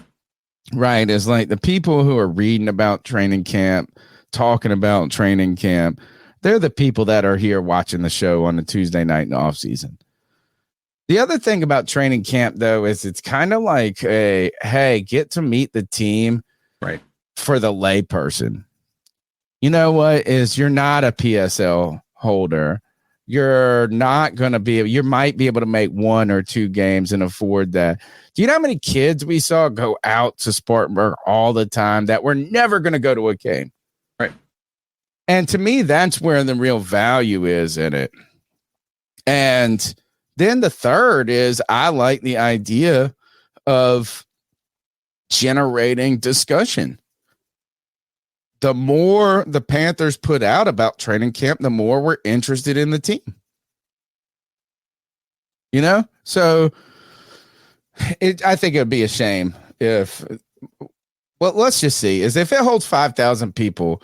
My thing is this, go back to the outside look. How about this is whether or not, and again, we don't know. This one right here. Panthers are going to, the only reason we bring this up is because the Falcons said they're not going to have their training camp open. And then we have these construction issues. My thing is I don't think they can get this done in 10 weeks. Yeah, maybe not. I did want to reply to you with this, though. I do think that with the fact that it being in Charlotte, and now you have so many people that are at and around the team that aren't going to have to make this giant trek to go see training camp, I think there's an opportunity that if they finally do get, the right amount of space for people to attend, I think that these training camps should be more attended than they ever have been. They would be because of the ease of access, man. Like, I mean, again, I'm obviously very biased. I love this, not being able to. I mean, I could drive there in my fucking. No, you're in a metropolitan area. Yeah, it's awesome. You're in the city that hosts the team. It's more central to other places in North Carolina. Did we have the link for the other thing that they're doing? Hold on, let me see if I can find it. There was another, because it's another location that they're also having a training facility being built. Is that the one for the soccer and the health institute or whatever? Potential, yes. Now, no, this isn't this is something different. Okay, so this is from Charlotte Development on Twitter. And they said it's not been well reported, in my honest opinion, but the Panthers have decided to renovate the current stadium at the cost of around $1.2 billion. Not sure why this information hasn't made its rounds more widely because it's public info. I suspect it's because nobody cares till there's renderings. Negotiations are absolutely ongoing, but this will most likely be the course they take. Pipe and Foundry has already gone under contract to someone who will likely be looking to build a stadium on their site. But here's there are building a training facility uptown now. It's currently rezoning. Will include 5,000 seat stadium, a team HQ, and a hotel. That's what this is, right? No, the 1.2 billion is renovating the stadium. No, but the one with the hotel and I don't think. This is the practice facility. This is talking about a full-on training, a team headquarters, and a 5,000 seat stadium. That's so not this would be where so everything that we just showed you, that would be where the Panthers would be training this season. Cody, is that considered uptown? Yes. Okay, so where the stadium's at is considered uptown. Yes. Okay, maybe that is the same place because I just don't see that. I don't think. Listen, I think that these renderings and this zone that we're looking at, this is going to be where the Panthers train from now on. But I think what you're talking about with the hotel, I think that's going to be where the pipe and foundry thing is that they were talking about. They can't build that's all going to that. be where the training, where the brand new training facility and their headquarters is going to be. And there is $1.3 billion in renovations to the stadium that Tepper is working out of his own pocket. Good for him. Well, this is the part that I think is interesting. He also noted, honestly, not sure for the details, but Real Madrid just completed a massive overhaul of their 85,000 seat stadium that completely enclosed it for a similar price. So they could transition this into a dome situation without having to rebuild an entire stadium. I would love to have some sort of retractable roof. Like, why wouldn't you do that? You know how sideline? Yeah, but you know how financially like instead of blowing it, I hate all of that. All right. Yeah, but to me, I like that better, Tony, than having to build an entirely new. Yeah, that's what I'm saying. Is like to me, the idea of like building a new stadium feels old hat to me. Yeah, it feels like the old way colleges used to think about like I'm happy. I think the only thing that is that what people have taught. There's two things about the stadium that I think bothers Tepper. Number one is that it's outdoor. You're not going to get a Super Bowl. You can't run the 9,000 concerts if it's raining, if it's, stuff like this. Yeah. Being able to, it opens you up a lot. Right. Yeah. The other thing is parking. Yeah. The Panthers can't make any money off of parking. And people, I've never had a problem parking though. So I just don't understand where this need. I think it's just like the Panthers ain't making none of that loot. You don't even have to park. Right, but that's what I'm saying. I think the Panthers don't make the loot on the parking. Right. Which is the problem. Not that there's not enough parking. Which is probably why to be honest with you, it's probably one of the reasons why he wants the city to pay for probably all of these renovations, because the city gains a tremendous amount of, monetary gain on Sundays by having the Panthers playing. Yeah, but I'm so tired of that too. That same yes, I know that's a leverage card, CK, that they hold, but don't hate on me just because we like your product. Like it's like, oh well, you're doing. Imagine if Walmart was like, oh, we're doing so great in your town. How about this? Is if you don't fucking renovate our store, we're pulling out of this motherfucker. It's like, yeah, I feel like it's kind of one, whiny in some ways about your success. Two, there are questions about how there are studies out there. It's not completely agreed upon that the economic return is worth the investment of the taxpayer. Yeah, entirely. The dumbest thing I've ever seen.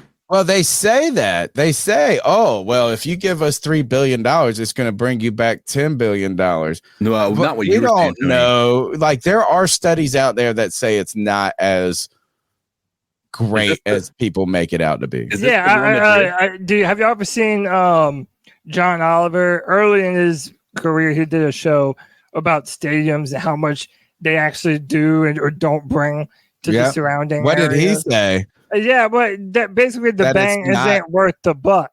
That right. They oversell it. They oversell that part. They oversell it. Right. But I don't know exactly.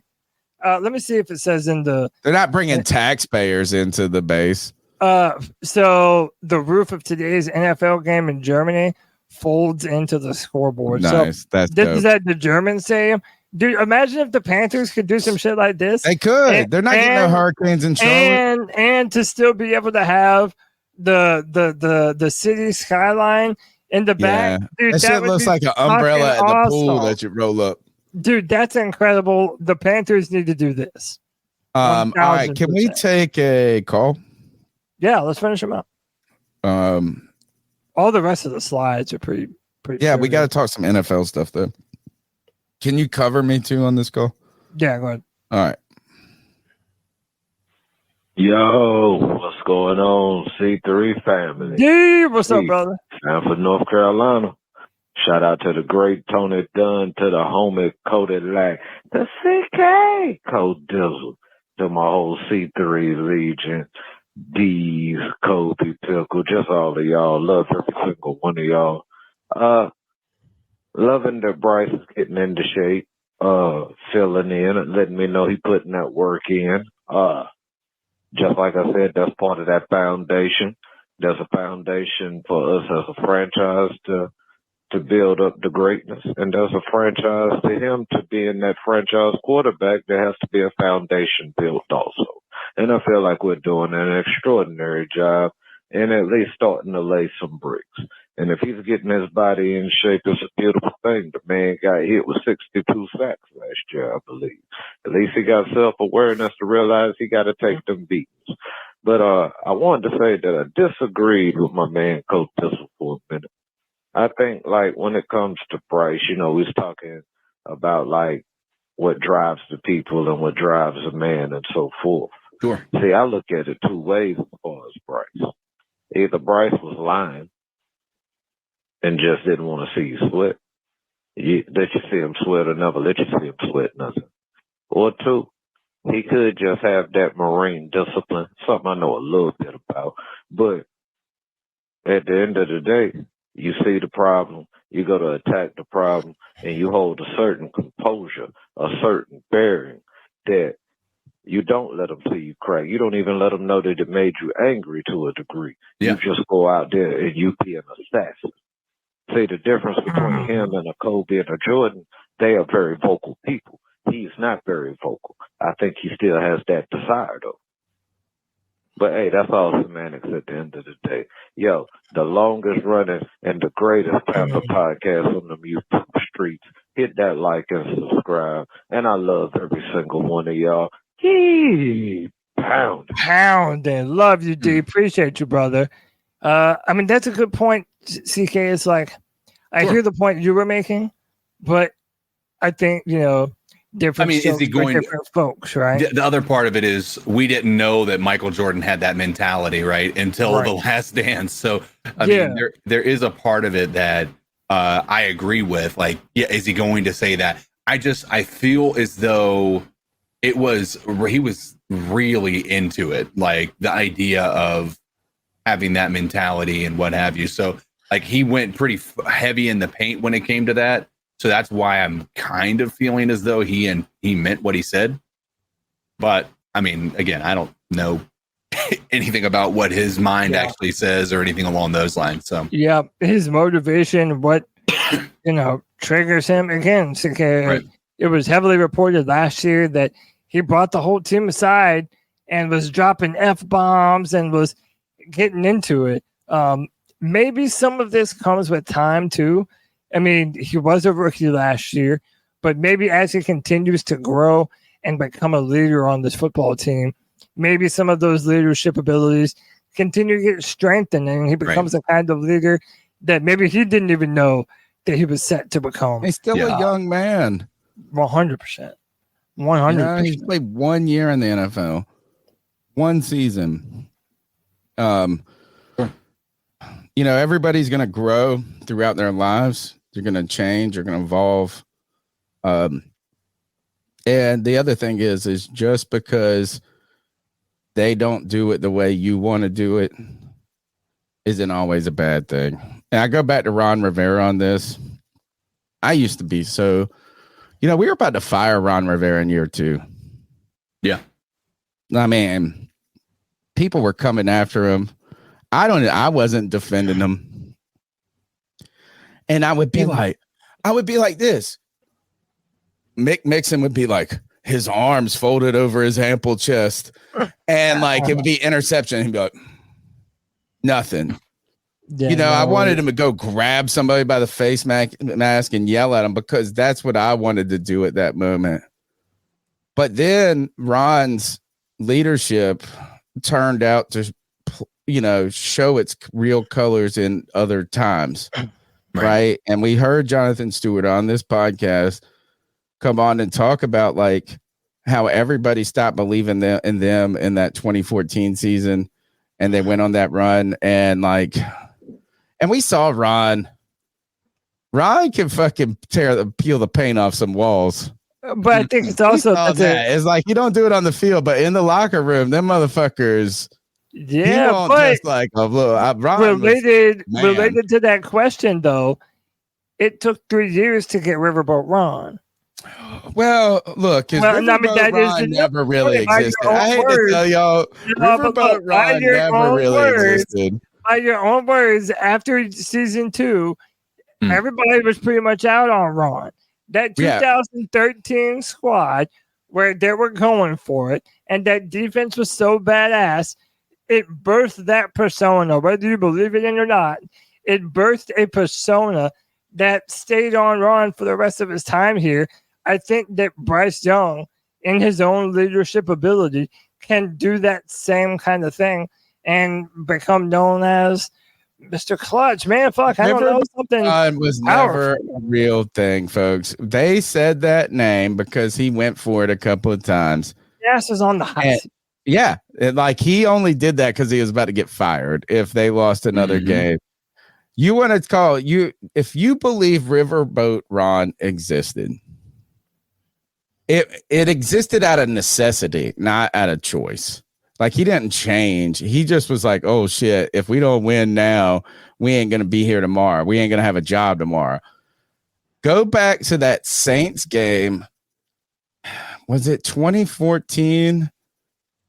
It might have been 2014 where it was pouring fucking rain. Yeah, I think it was 2014. Buckets and buckets. Is that where Luke had like 29 tackles? Something like, but at the end, it was like at the 2 minute, it was like 1 minute and 56 seconds left, and Ron fucking punted the ball. Yeah. And we were like, it was 3rd and 7 or 3rd and 12, and we were on there like on R30, right? So like if you didn't complete it, game over. And I'm sitting there going, punt. We were all looking at it like, what the fuck?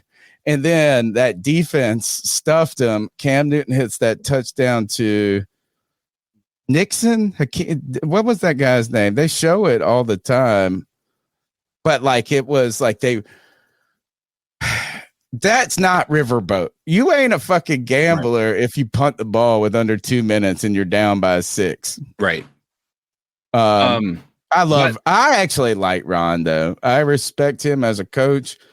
I think he gets a lot out of a team. I don't think he's fantastic as like a game changer. I feel sorry for Ron a lot because he has been, they took the first, was he the first Mexican coach or Hispanic descent or the second? Like he was one of the first. One of the first, yeah. Right. Jerry Richardson made Ron Rivera go out and talk about the Greg Hardy shit. He made him deal with all the controversy when the Panthers were getting sold. Poor Ron out there. No GM, no owner taking this shit. Ron on the podium, fucking dealing with every question. And then he goes to the Commanders. It's even worse. Even more. I know. So I respect Ron. And he then does have an ample chest, like he did. The ample shoulders to be able. Yeah, cancer. No one can doubt Ron Rivera at this point in time. He's not the worst though. Speaking of former Panthers, I think it's important. Yeah, I was just about to say this. What is it? What we got some breaking news. What? This year's winner of the Sports Emmy Award for Outstanding Personality / Event Analysis goes to G-Reg, Greg Olson, winning an Emmy. He won a sport. Oh, he won a He won an Emmy for announcing. And the funny, he was going up against Aikman. I mean, he was going up against pretty much all the big personalities in all of sports when it comes to broadcasting. And he's been demoted to the number 2 broadcasting team on Fox because Tom Brady's coming in there. And by the way, it's not unfair. It's reality. It's reality. But guess what's about to happen? People are going to hate Tom Brady. They're going to hate this him. broadcast, and it is not going to last as long as Fox is hoping it's going to last. No, I think. Do you don't think the hate's going to help?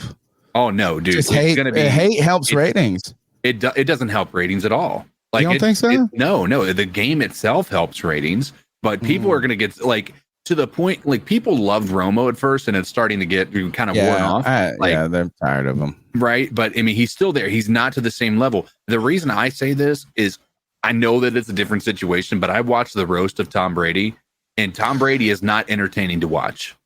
Like, it's not going to be boring. Fun. I thought his stand-up was good, though, CK. I haven't watched it, and I should have. It was great. Next week, can we talk about it next week on the show? Can we all go back, or I'll go and watch it? We can watch it. Yeah, my boy said you got to talk about it. I think you're bringing up a great point, though, CK, is that Greg Olson was just so good at it. And easy, he really was great. As like, he didn't make it about himself.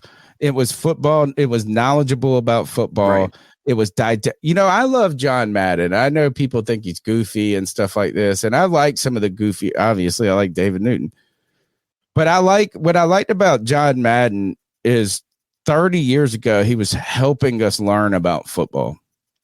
Yeah, right. And that's what I loved about Tony Romo at first, but then he became just so like, I know what's happening, and it never is right. Right. That's the other thing, is like, it's like, oh, they're gonna do this and they don't do it, so. But I think Greg Olson taught us football, did the color commentary like he needed to do, and wasn't like, oh, it's because of my name or whatever. Right. And maybe we're just glowing about him because we're Panther fans. No, I mean, he won a sports Emmy, Tony. Yeah. Like, I would agree. I would say, okay, maybe there's some merit there, but he beat out the America's team's sweetheart and Troy Aikman.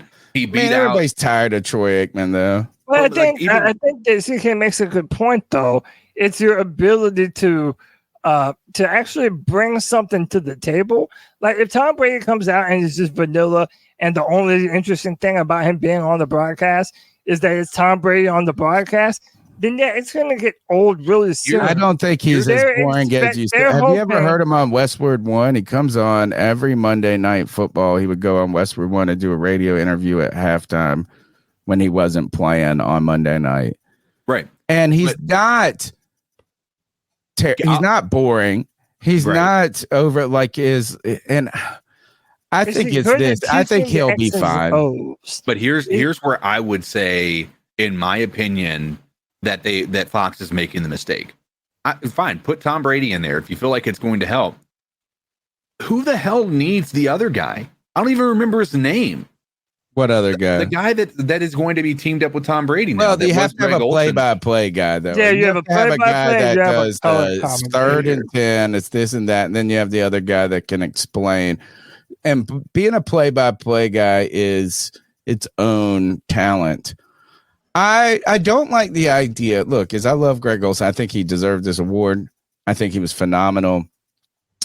He has taken his own shots at Fox and everybody for this. Like, oh, I did such a great job. I'm getting it. Does suck, but you got a guy that has been that's the greatest quarterback in NFL history. Sure, you're not going to be able. Sorry, you're going to have to give up your seat for that. I'm a little surprised, though, that the Panthers have 5 or 6 games on CBS this year, and maybe why doesn't CBS go after him?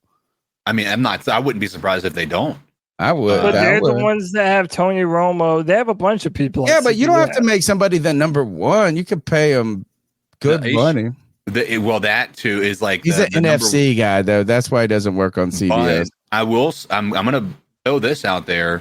there's starting to become more networks involved with broadcasting games. We now know that the Christmas Day game is going to be, is that right? Netflix. And so, we're going to have to start to see We saw Al Michaels and them go to Amazon. Amazon, exactly. Yeah. So, I mean, the idea that this is good for Olsen. I mean, it might not be the worst thing when you think about it from the potential outcomes. You're not wrong. I mean, everything really changes like him. so He's a really often. cool dude. I mean, dude, you never know. He might be on Monday Night Football in a few years. Well, you know what I'm saying? Like now that everybody knows what kind of talent that he is on the mic, now it's just sky's the He's limit. not going to not have a job. No, yeah, he is going to continue to get a lot of interest from people that want him to be. I just don't think it's right to be like, oh, Tom Brady usurped him unnecessary. Sorry, they had already paid Tom Brady $344 million before Greg even got on the mic. $344 million. They signed that contract 2 years ahead when Tom Brady's still playing. Sure. The other piece to this is we got to keep in mind as these streaming services continue to get more involved, they have alternative casts now, right? Right. So It'd be great with like the Eli Manning type style. So, yeah, exactly. So, I mean, there's still more opportunity. He could even get on the Manning cast, right? I don't think this is the end of his. I mean, he's still the number 2 guy for Fox, so it's not like he's right. in that regard. But he is taking a guy. major pay cut. $7 million, they said. Right. I think though this is Greg does have to live in the NFC though. I don't know. Tom Brady's going to the NFC. No, why does he have to live in the NFC? Hey, Greg can go wherever he wants. No, Wherever he no. wants. Look, Tom If Brady you can know because football, everybody knows. You know football. Yeah, but it's about the listeners knowing you and already liking you. They know before who they Greg even hear. Olsen is. Nobody know. People Yeah, don't they know who do. Greg Olsen is. Yeah, they outside of Chicago and North Carolina and in the that's Carolinas. That's not true. Put a poll I don't up. think that's true. Put a poll up. But again, Let's it's all take the Panther next call. fans here. No, like tell them to be Hey, objective. buddy, it's Sean, man. What up, I Sean? just want to let y'all know, man. I love y'all, man. I appreciate y'all. Appreciate you, brother. And I appreciate what y'all have been doing for me in the Twitter spaces, man, and getting me out there, and making me a part of the family. And Yes, I sir. ain't got a lot to say for the Panthers right now. I just want to appreciate y'all, man, and Thank you very let much. y'all know, man, Appreciate that you, Sean. I appreciate y'all bringing me into the family, man. That's it. Love y'all, man. Man, Peace out. we love you. Love you, Sean. I appreciate you, brother. We appreciate all the people that listen, man. First of all, big shout out to Pickle, to Dee, to JJ, to Anthony, to Colby, to all the Jake. guys. Yeah. To Jake that take this on their own to run these Twitter spaces. Thank you for all the guys that come and hang out on the Friday free for all. I was at Sam's Club today, dude, and walking down the aisle, and somebody goes, C3. Oh, shit. His name was Mike. I hope if you're listening, your name is Mike. I hope. I'm terrible with names. I didn't mean to get it wrong. But how cool is that? You're just looking at cashews, a 5-gallon bucket of cashews at Sam's Club, and somebody goes, hey, C3. Like it. Did you have to admit that's a pretty damn good feeling, isn't it?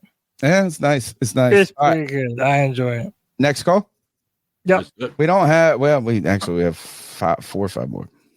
Yo, it's White Chocolate Espresso. What over Yeah, there? so you're talking about everyone's talking about the Bryce Young picture. Let me tell you, I don't give a fuck. How big were Tom Brady's muscles? How big was Peyton Manning's muscles? How big was Aaron Rodgers' muscles? I don't care. This year, a lot of people saying, "Oh, we're going to give Bryce 3 years, or we're going to give him Bryce." No, sorry. How many years did Mac Jones give? Or Zach Taylor, or whatever his name is from the Jets. Especially with coming in with CJ this year. CJ's getting digs. He's had digs. He might be an MVP next year. And then, Caleb Williams, what he's got in Chicago, he might break rookie records. And then I don't know about all that. It's floppy, or it looks the same. I'm not scared to bench him for Andy. I don't care. Yeah. And I don't care if we're bringing in another person either in the draft or free agency next year. Like, I have to see something. Anything. It's fair. 20 touchdowns should not be crazy. We haven't had it since 2018. So no, Bryce, this is it. This is a prove it year. I don't care. I don't care what happens. This is a prove it year. And I don't think we're gonna have a good record. I don't care about wins. I want to see, Cam Newton's rookie year or Cam Newton's sophomore year. Show me improvement. And you got the tools. You got the weapons. We got you guys. We got you the quarterback whisperer or whatever. I don't care. I literally don't care. I don't want to hear any excuses. That's all I got. Peace. CK, I feel the same way that White Chocolate does. Sure. And maybe it's fair, maybe it's unfair. I don't know. But I don't feel like waiting through 5 games of terrible play to see something else. It also doesn't help when you have his contemporary, the guy that you could have had. Not only did he break records last year, but now he's throwing no-look fucking passes in training camp. Like, the dude is just so swaggy, man. He's got the arm talent, the bravado. Listen, I agree with Kev. I'm just not in the mood to wait very long. If there's at any point where we feel like this offense could be better served with Andy Dalton, I'm all for it, man. And I know a lot of people are like, well, you have to wait until year 3 or 4 to know what you really have. Dude, the Panther fans have been through too much to continue to wait that long. With everything that you've added to the football team, if we don't see some kind of growth, I agree with Kev. I really do think that we're weighing our options for 2025. How long do you give into the season? At least 6. So that's my normal benchmark that I normally give out to people, that the first 6 weeks are kind of like a nothing burger. But I need to see an upward trajectory at some point in time in those first 6 weeks of the season. Oh, he's gonna be fun. You don't know that, man. We're hoping. All right, let's go to John Jenkins, super fan. All right, Panther Nation, John B. Jenkins again. Just wanted to do a little correction. The team we are playing this weekend are the Berlin Thunder, not the Ryan Fire. Berlin Thunder, big rival of the Panthers. So anyway, keep pounding Panthers Row Claw. Next week's update may be a little more. Yeah, I'm pretty sure you did. All right, here, let's play the first go. Hey guys, it is John B. Jenkins. I am here with your ELF update. All right, ELF update on our team, the Panthers Row or Row Panthers. Kickoff for the 3rd season is this Saturday on the 26th. The Panthers Saturday, 26th, are going to face the Ryan Fire, which are the one of the better teams from last year. Let's see. We got our quarterback, Stephen Duncan, who hails from most recently a team in the German league, the GFL. Don't have that information right here in front of me. I'm going to do my best to give you guys a good update every week as we progress through this season. But bear with me as I am trying to learn about this team. Anyway, so we got our quarterback, Stephen Duncan, big pocket passer, 6'6".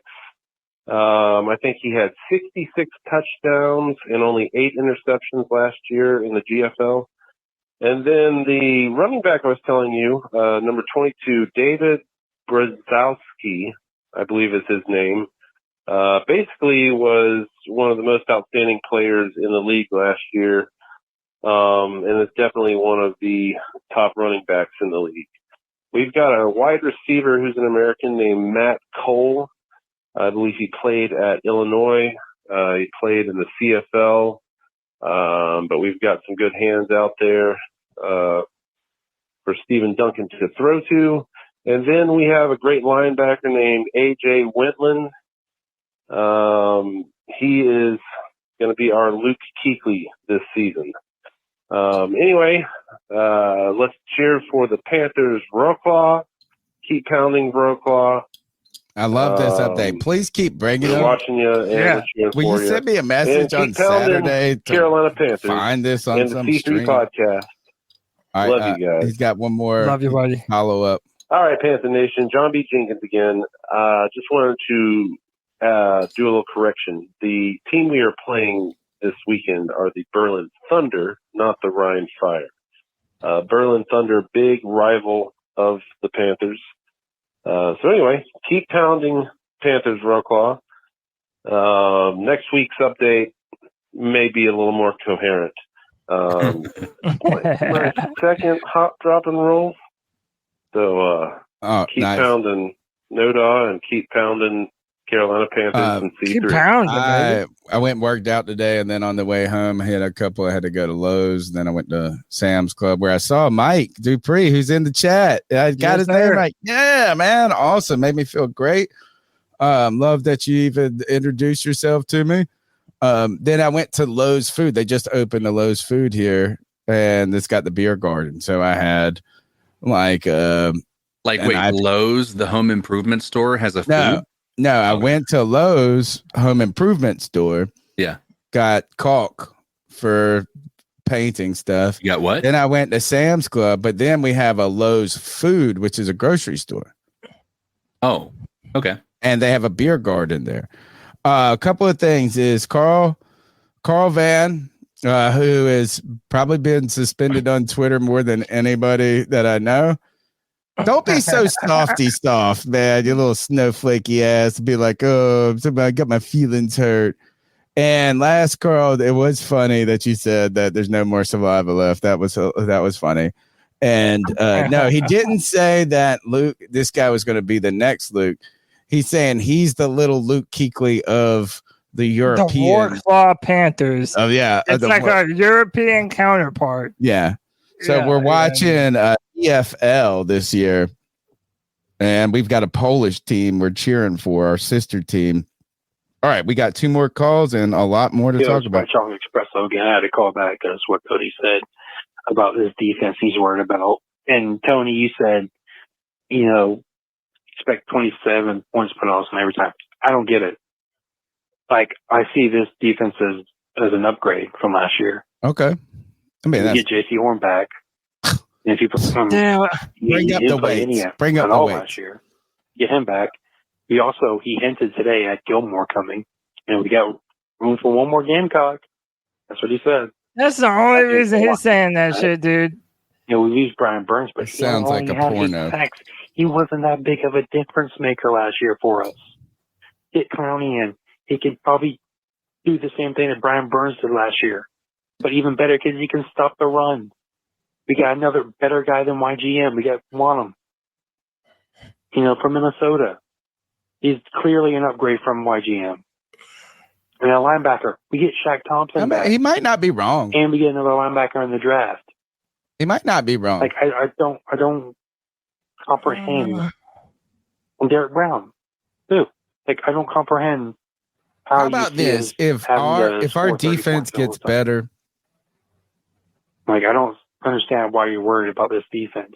I'll tell you. I'll give you an answer on this. It makes no sense to me whatsoever. All right, go. If you disagree, thank you. All right, go ahead, CK.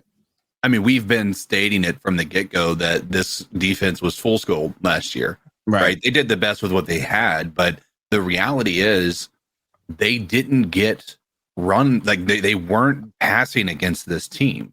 They weren't really fighting and trying to score as many points as possible.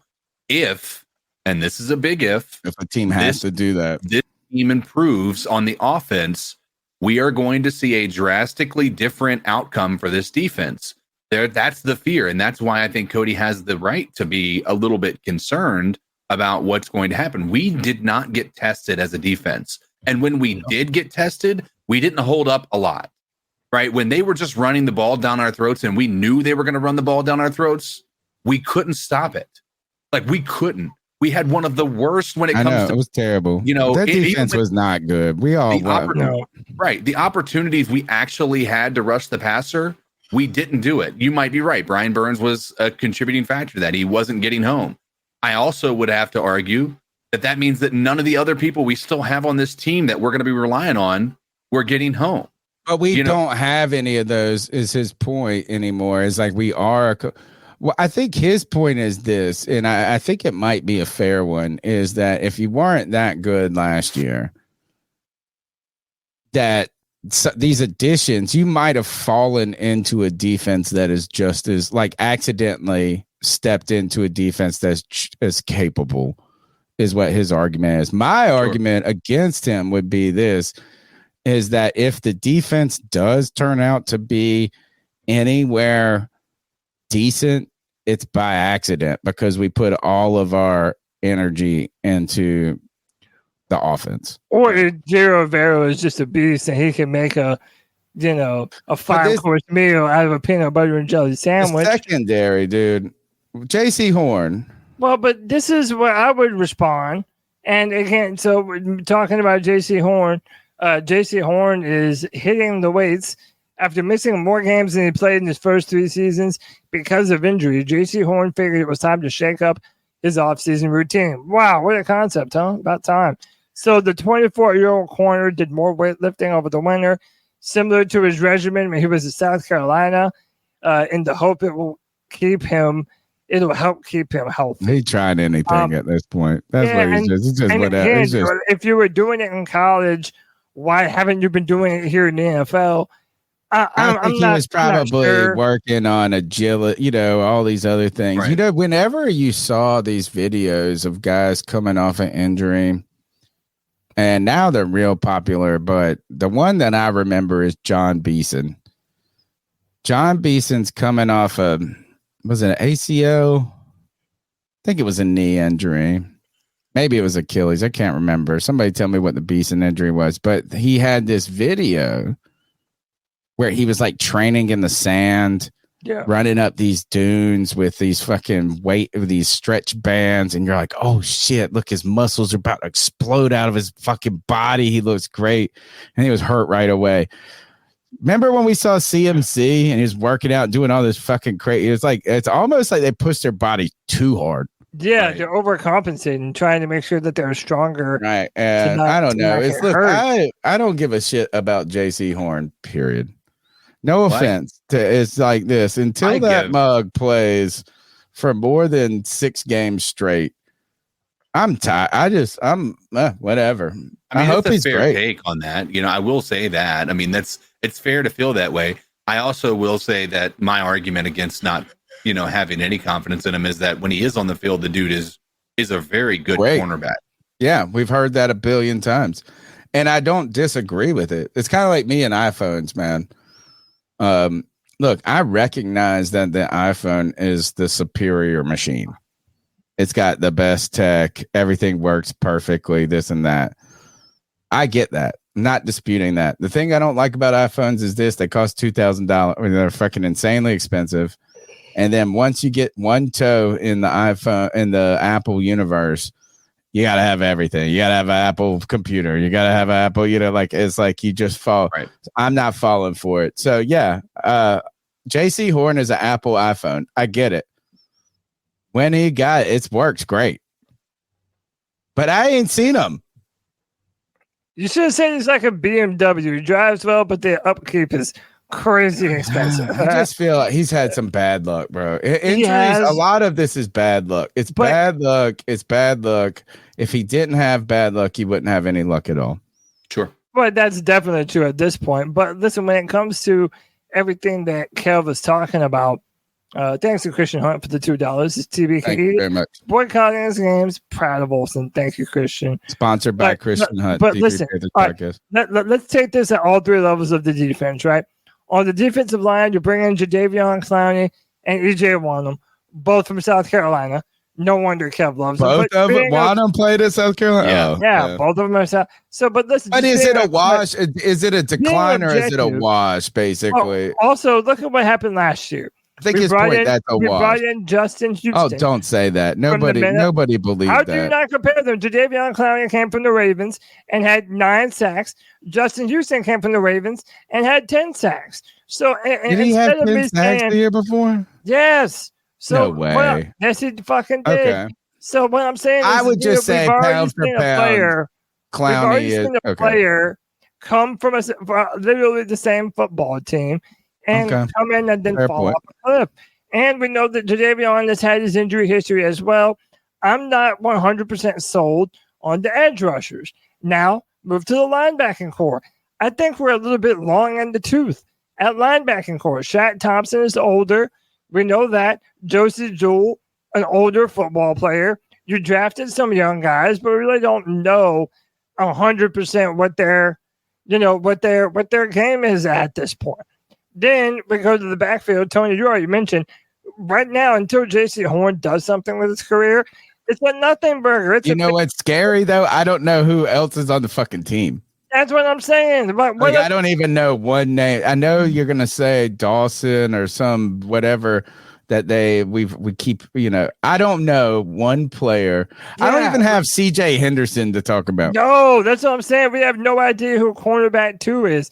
If you're going to tell me that there's no reason. Pride. Yeah, that there's no reason to have some questions. You're being a little bit naive, brother. I'm not going to let them have anything that they haven't earned. The Jewel guy might be pretty cool, though. We might find a little, we might find a guy that plays a little bit better than sort of a downhill bumper.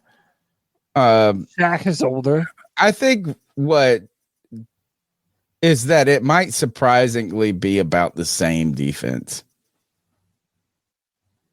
Sure. Like if we got the same fool's gold defense, we'll be happy. Right? He says that we're better at corner. How are we better? I don't even know who. How are we better they? at corner, Kev? I really don't think you can argue that. We got rid of our primary starting corner for the past 2 years. Who? I don't even know who they were. Dante Jackson and CJ Henderson. Oh yeah, Dante. See, I didn't even. You know what? Dante Jackson is like JC Horn light to me. Yeah, but you don't. It's like it's kind of cool when he's there. He's just never there. He said we got Horn back. We had Horn last year. What does that even matter? Who do we have outside of him?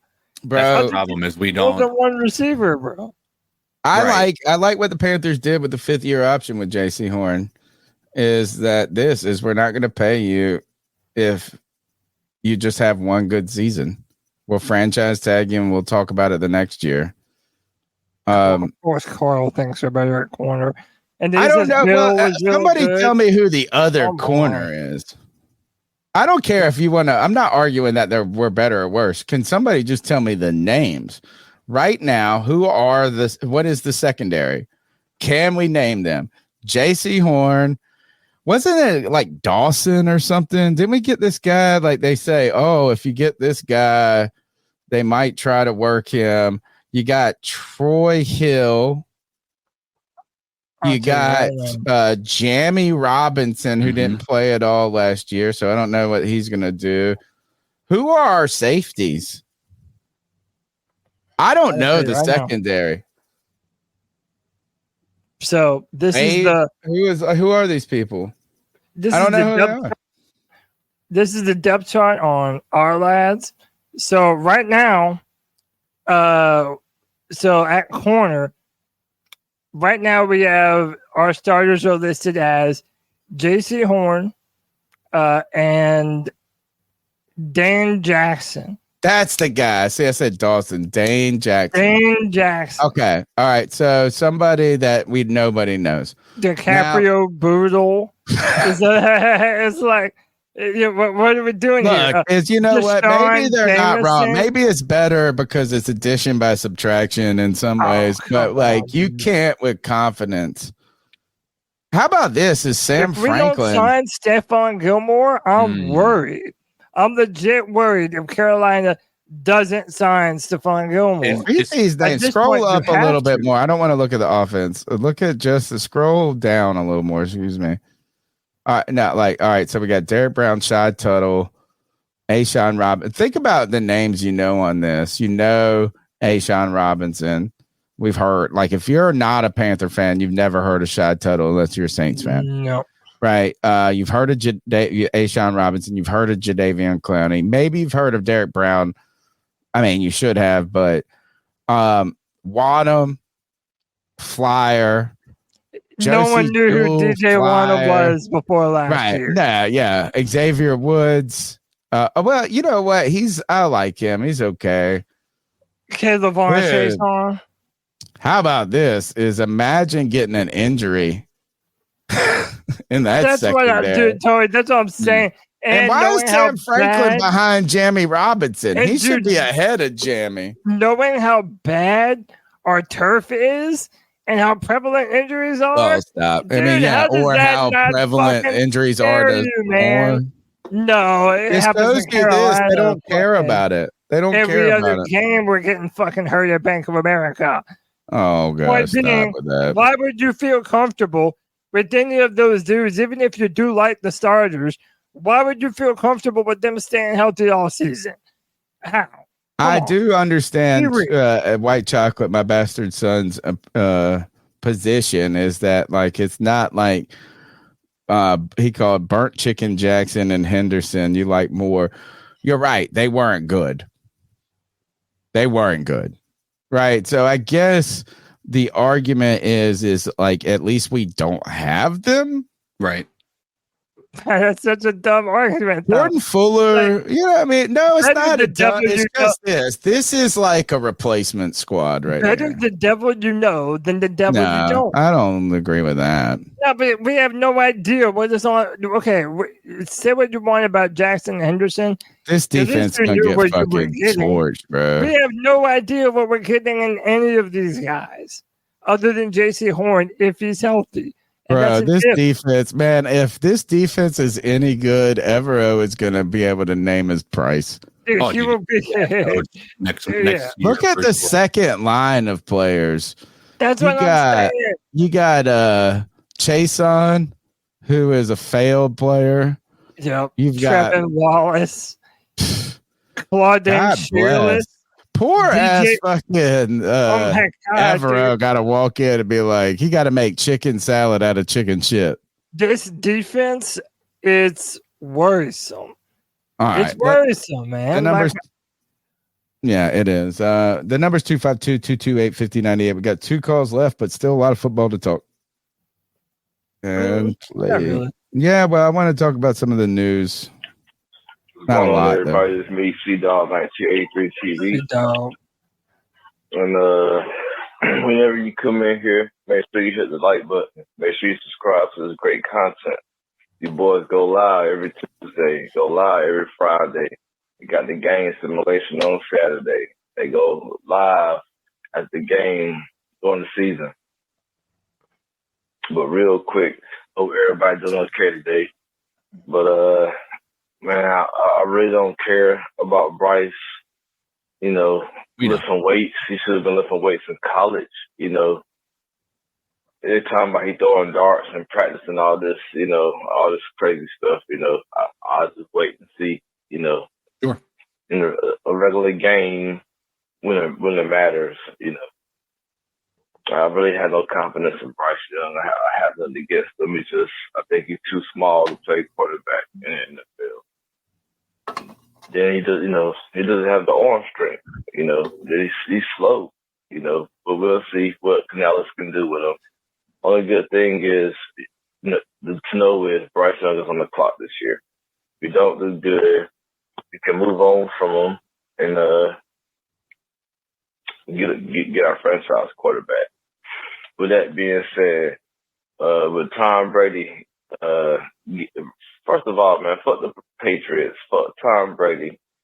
Greg Olsen got to take a pay cut. I don't think Tom Brady gonna be It's good. Greg Olsen. Greg Olsen is a very good commentator. And the way he breaks down the game and everything. Like Tony Romo is real good. You know, Tom Brady just doesn't have the personality to me to be a good person. The Fox don't see. They don't fucked up, you know. And I don't think Tom Brady's gonna be able to hold his weight. He has no personality like a Peyton Manning, you know. But we'll see. But whenever you come in here, make sure you hit the like button. Make sure you subscribe to this great content. C3 Podcast is the longest running Panthers podcast on YouTube. 11 years running strong and counting. Appreciate you, bro. These guys, like I said, they go live every Tuesday, every Friday, and every goddamn Sunday. You know, I'm a real deal Panthers fan. You know, I'm just not a fan of Bryce Young. But everybody have a great day and keep pounding. Keep pounding. To that point, CK and Tony, Pro Football Network put out who are the top contenders to earn the first overall pick in 2025. They have the Panthers at number 1. And NFL analyst and I believe former player Dallas Robinson said if Carolina ends up with the first overall choice in 2025, it will have to move on. I think it's going to be hard not to. Yeah. I mean, that's the only reason that you wouldn't is if the reason we were the last one has zero to do with Bryce Young. Right. Like if he got injured, or if they actually were, if we were playing games and that might not help actually. Yeah, that really wouldn't help. Well, the problem is you can't write him off at that point in time. You can't just say he's not a good quarterback anymore. Just based on him being hurt. So I think that if he's injured, I think he's still going to get another year. The alternative here is that the offense plays incredibly well, and yeah, you just don't win a lot of games, and we don't win many games because our defense can't keep us in it, which is kind of ideal in a way. Sure. And so if that ends up being the case, then I think that you're going to see Bryce Young with, another year, and maybe we start the idea of moving back and trying to accumulate picks and stuff like that. I think if you have the number 1 pick and you are not 100% certain on your quarterback, it's always going to be something that exists in the conversation, whether it's right or wrong. That's not the question. You know what I'm saying? Is like, does Bryce Young deserve a third year? Does he those things don't exist when you get in that range anymore, right? They change. But if he progresses and the Panthers, like you said, if he doesn't look like he's the issue, or they have a top 10 pick and you're feeling better about him, you just go, you know what? We'll trot it out one more year. And if we don't love it, then we'll move on. If he's not the answer, then you bench him and then you tank, right? I think you're going to have 2 years under his belt, and you're going to have fans that are going to say, we had doubts about him being a little undersized quarterback coming in, and now these past 2 seasons have proven those doubts. And how the about media this? If he doesn't prove everyone's opinion of him and overhyped everyone on Bryce, that would 100% be the narrative. If we're picking number 1, everyone is going to have all the I told you so. Yeah. And depending on what quarterback, those are real conversations to be had. I think ideally you want to have 3 years for a coach and a quarterback together, right? But we don't have an ideal circumstance, right? We didn't ideally pick Matt Rule and then ideally get a GM that was fired and then get another coach. And then, there's nothing ideal about what the Panthers are. So while I think that 3 years is kind of if I was going to just say, here's the blueprint for if I'm taking over as GM, I'm going to bring in a coach, I'm going to bring in a quarterback, and I'm going to have 3 full years where you can doubt me, you can do all of this. But it's the not for long league. It's 2 years is what the world gives you. You might deserve 3 years, but Bryce Young, his story has to be told this year. sadly. And it might not be fair. It's just not fair. Is you know what I'm saying? Is like it might not be right. It might not be fair. But if the Panthers don't show us a reason, then they're gonna start thinking those things. Yeah. I mean, that's reality. Yeah. That is reality. And it's sad. Think about Matt Rule. Then, I said the fucking name. We're not supposed to say it. He got 2.5, right? 2 and 4, 2 years, 4 games, 2 years, 5 games. Yeah, something like that. And I had always been of the position, like 3 years, like, come on, you know what I'm saying? Anything. But like, it was so bad with Matt Rule at year 2. I thought we should have fired him at the end of year 2. I didn't think he deserved a 4-year. I didn't think it was the right move. I think it set us back. And then we saw how bad it was with Frank. I think the right move was to fire Frank Reich. Like, these are ideals. Like, I think in a perfect world, 3 years is great, but that's not the way it is sometimes. Oh, yeah, absolutely, man. And again, even look at what the Jets did with Zach Wilson. I mean, he's not on that team anymore, but in the 3rd year, they were bringing in a veteran for Zach Wilson to learn under. Now, I don't think that we're there yet. We're not putting the cart in front of the horse just yet. But again, this is all talking about if we do end up being the number 1 overall pick again, like some publications are predicting us to be. At that point, there is a lot of steam to move on from Bryce at that point in time. I think we'll know where the wind, you know what, is we don't know if we're going to reach our destination, but we'll know which way the wind's blowing by the end of this year. Sure. When it's coming to Bryce, is he running into headwinds, or is the wind in his back and we're sailing into the with or against the current, you know? Yeah, we'll know whether or not it's right or wrong. Let's go to the next call. Shout out JJ. Cheers to the longest running Panthers podcast ever. Thank you, JJ. Appreciate you, JJ. And I hope that I'm able to get in here, man. I know y'all are about to get off, but it's kind of a last second thing. You know, we were just talking about Bryce, you know, him going into year 2. And Cody, this is to you, buddy. Appreciate you, bro. I'm a Clemson fan. You're a Clemson fan. And I'm gonna be honest, man. I'm more of a Panthers fan than a Clemson fan, just by like a tenth. You know. Mm-hmm. But man, look, we've given Trevor Lawrence, you know, a lot of time, you know, and he's going into his 4th year, and us as Clemson fans have given him 4 years. You know, he went through 1 year with dumbass. I can't even remember his name, man. Urban Meyer. He don't have a name to be remembered, honestly. The Ohio State, you know. I'm kidding. Don't get mad, JJ. Don't get mad, JJ. I'm just kidding. But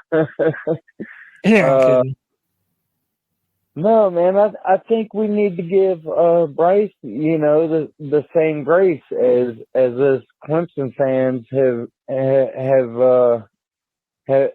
given our guy, man. You know. Like, I just think we just need to give Bryce time, man. We need to be patient. We need to be patient, man. But that being said, I think he's gonna break out this year, though. But we just need to be patient, man. Let's be patient as Panthers fans. You know, okay, not talking to you, Cody, now, but let's talk to all the Panthers fans, and let's just be optimistic, man. Let's just be optimistic and be hopeful. Love y'all guys. Peace out. Keep pounding. Keep pounding, Sean. Appreciate you, man. I think the difference between Bryce and Trevor is one is 6'6", 220 with a cannon for an arm, and one isn't. But I promise I hear you, man. I'm giving Bryce his time. I just think that this season is it. Whether or not we give him more, that'll be up to Bryce and up to the Panthers and what they do, man. I'm hoping that you're right and that this is his breakout year. My friend's he's one of my best friends. He's a Jags fan. And like a wild Jags fan, weird.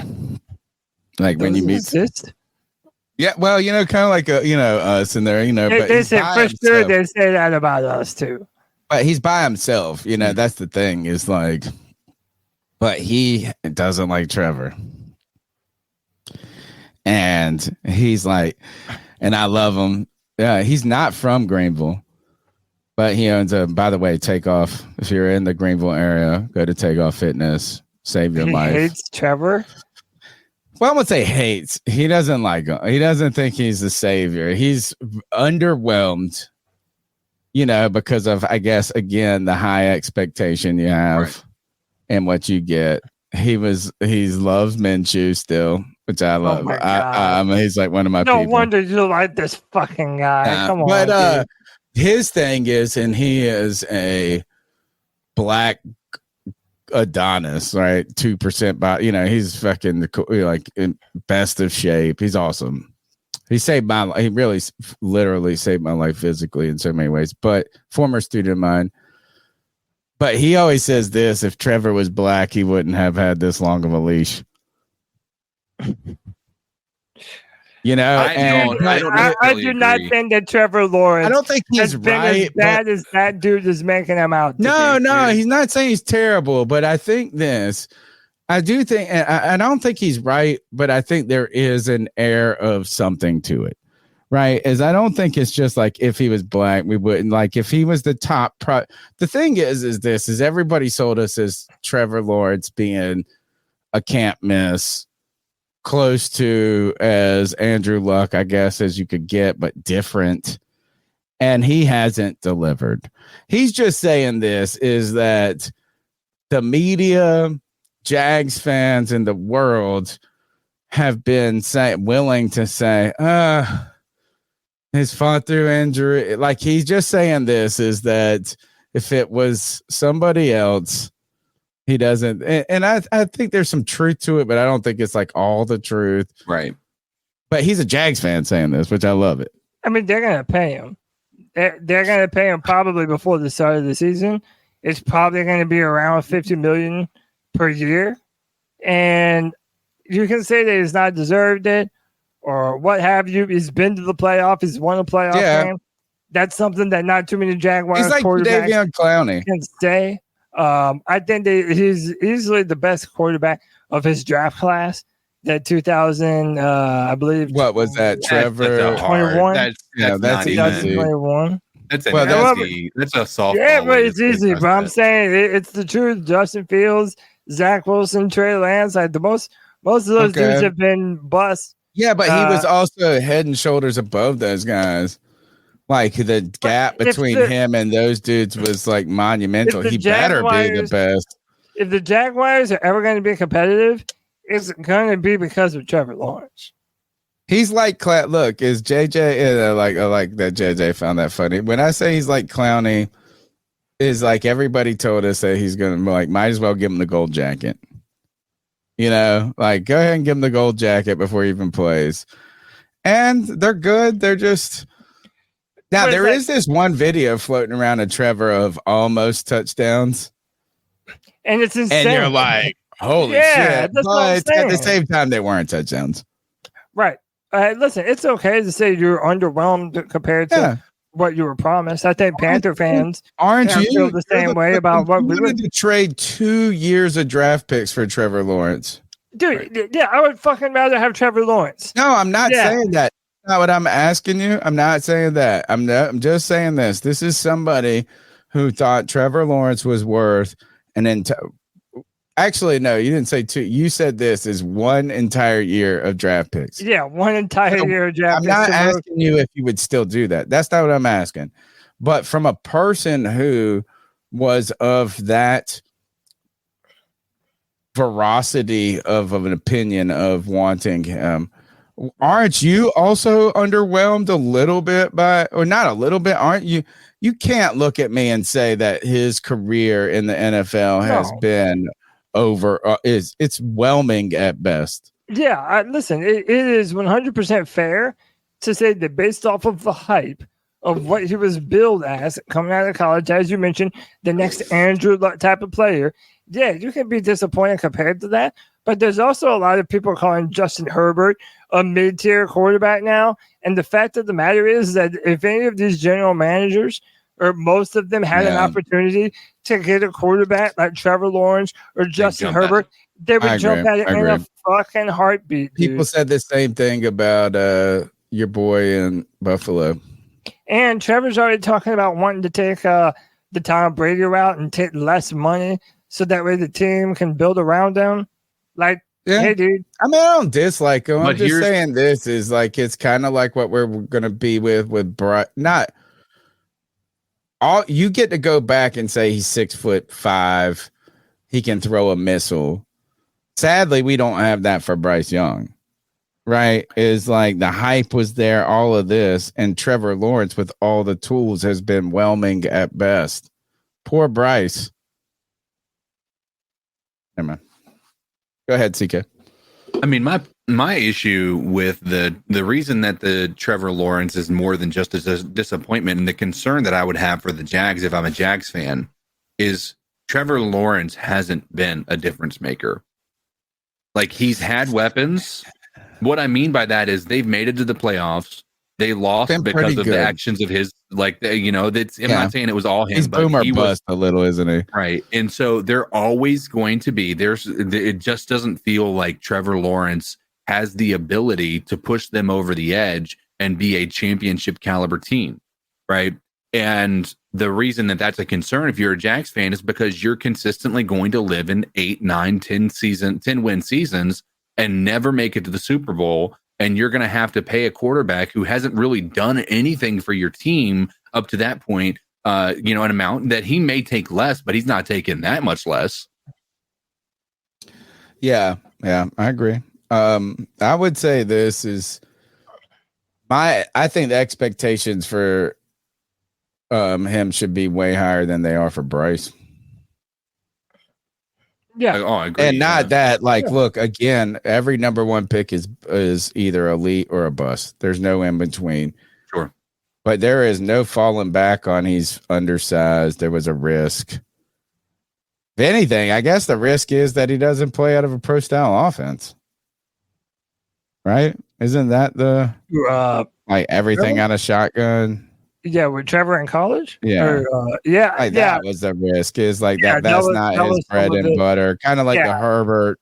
You were depending on the measurables and the winning record. At least he has that. Everywhere he's been.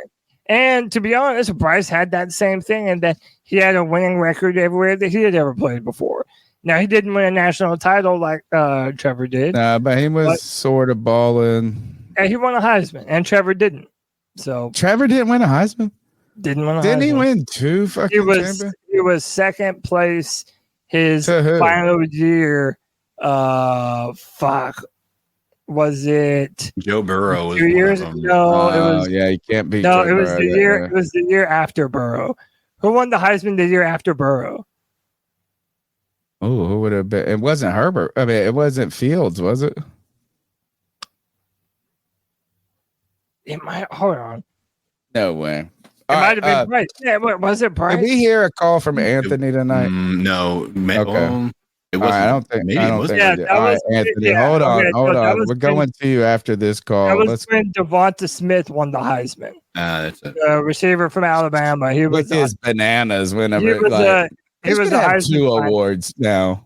It's kind of like the MVP of the NFL, right? Oh yeah, and dude, a lot of people have won the Heisman that never amounted to shit in the NFL. True, but I think you should have a quarterback award and a non-quarterback award because there's too many reasons to just say the quarterback, right? Like the MVP of the NFL MVP is always going to be a quarterback unless it's just some bananas reason. Right. So I think they should have 2. I think they should have an MVP. Most valuable quarterback and a most valuable non-quarterback award. Anthony, we'll get your call in right after this. Sorry, I'm doing my best. Actually, I'm not. What's up, Panthers people? It's Christian in Arizona. I'm listening in. I just want to thank you guys. I'm watching this, and I got to admit, man, I've been feeling kind of lonely in Arizona here with realistic opinions on the upcoming season. And I turn you guys on, and you guys are keeping it real. You're being honest. You're putting it into perspective. It's just felt lately like there's a rose-colored dome over the Carolinas right now going into this season, and that's fine. But guys, we were 2-15 last year. There's not that much turnover to where all of a sudden we can start getting boners over someone's bicep. But just appreciate you guys keeping it real. Thank you. I do have some thoughts, but I'm just going to shut my mouth. People can keep their receipts. I just have one question, and this goes to any player. Just always ask yourself, what have you seen that translates to the NFL? And if you have more positives than negatives, then now we can cook. Have a good night. Well, I agree. If that question is about Bryce, I think what we have seen that can work in the NFL is the cerebralness aspect, right? It is that we don't think that in fact, that I think the team even thought that they maybe gave him too much last year because they felt even confident in him, which I don't buy that. I don't even think they knew what the fuck they were doing. But I think that is his elite superpower, right? Like, he is Professor X. He's not Wolverine. Cam Newton's Wolverine. He's Professor X, and not in a wheel, his brain. Superman. Well, you're right. You're right. I was using a different raw set. Right, but no, but the point is that is, I think, and he didn't ask it about Bryce, but we knew it was about Bryce, right? Yeah, and he's talking about those traits. So that's what we were talking about with Lawrence and Bryce Young. It's like, do you have the requisite traits that will translate in to the Who's your boy from Buffalo that you love? Josh Allen? Yeah, right. Like, he's the best answer to this question. Like, he's the ideal. He's the epitome of like he's got all of the pieces that you would want out of a quarterback. And then he developed. Raw. And he developed, right? Like, he's the one that makes you think about a Trey Lance. He's the one that makes you think about these players that aren't, again, pro ready, right? That was the superpower of Bryce Young, pro ready, right? I mean, it's not that he can't make the throws. I'm not saying that. It's not that he's not mope. He doesn't have his superpowers between his ears. Yes. That's what it is. But Josh Allen is the one that actually made people go out and draft people like Trey Lance, like Zach Wilson, like these things, that they drafted traits super high. To me, I think you have to draft tape and traits super high, not but one or the other. Right. I think you can take a risk on traits at other places, right? Like, if you're picking 15, you can say, oh, cannon, mobile, raw, develop them. Number one is supposed to be Trevor Lawrence, the guy that's supposed to walk in from day one. And really, Andrew Luck is the last person that Joe Burrow probably, right? Joe Burrow, then he got hurt. Yeah, Burrow. Who are these guys that walked in and have had no Herbert? Yeah, I mean, well, even still, Herbert came from a system. Herbert came from a system where they didn't love what he was doing up in Oregon. But he walked into the NFL and fucking right, because what happened was it was the opposite of Bryce Young. They looked at the offense that Herbert was in Oregon, and they judged him for that rudimentary offense instead of what those traits would be able to translate to into the NFL, and just how intelligent, naturally intelligent that he was. And that's something that they missed. And Josh Allen was also a great example too. Like, that guy coming out of Wyoming was raw, a 56% completion percentage, all of the things that Bryce Young isn't, Josh Allen is. They had two doubts risks about. you're taking. You're taking two different risks. Yeah. You're taking a risk of what the upside is. It's like betting if you play roulette, right? It's like putting your money on the pass line or the field, right? Where the odds are pretty even. It's like you got a good, decent chance of winning each time. But when you bet on traits, it's like putting it on a hard 8 or a hard 4. You know what I'm saying? It's like if you hit it, it pays the fuck off. You're mitigating risk. We mitigated risk by taking Bryce Young. Sure. In our own eyes. Now, what's ironic about that is you took a guy who's under 6 foot and is like you actually thought you were mitigating risk by taking another risk, which is bananas in its own right. But that's what it is the reason that Alex Smith went first and A-Rod went 20, whatever, is risk and reward. Yeah. Is that Alex Smith was the safe. Right? It's the up. That's why they said, who was the stupid ass? He went to the Jaguars. He had the fun. They got his name wrong. I used to pull it up all the time, and people said that you should have picked him over Cam. Blaine Gabbert. Yeah, No. Blaine Gabbert. No, it's Blaine Gabbert is his name, but they put Blaine Gabbert up. Right? Is that the whole point about this? Is they thought that Blaine Gabbert was just less risky, not that he would be better. Yeah. Right. And that's kind of what David Tepper did with Bryce. He just thought he was less of a risk than these other guys. Do you remember the Mel Kiper magazine where it was like, Mel Kiper had like Cam and Blaine, and then one other guy up there that was a nobody too. Sometimes just look at the fucking horses. That stud of a horse over there. Just bet on him. Sometimes you just bet on traits. But you know what? Cam was proven though. Cam was a winner at all these different. He wasn't. He was Justin Herbert, but more successful at the college level. Right? People didn't know if it was going to translate to the NFL.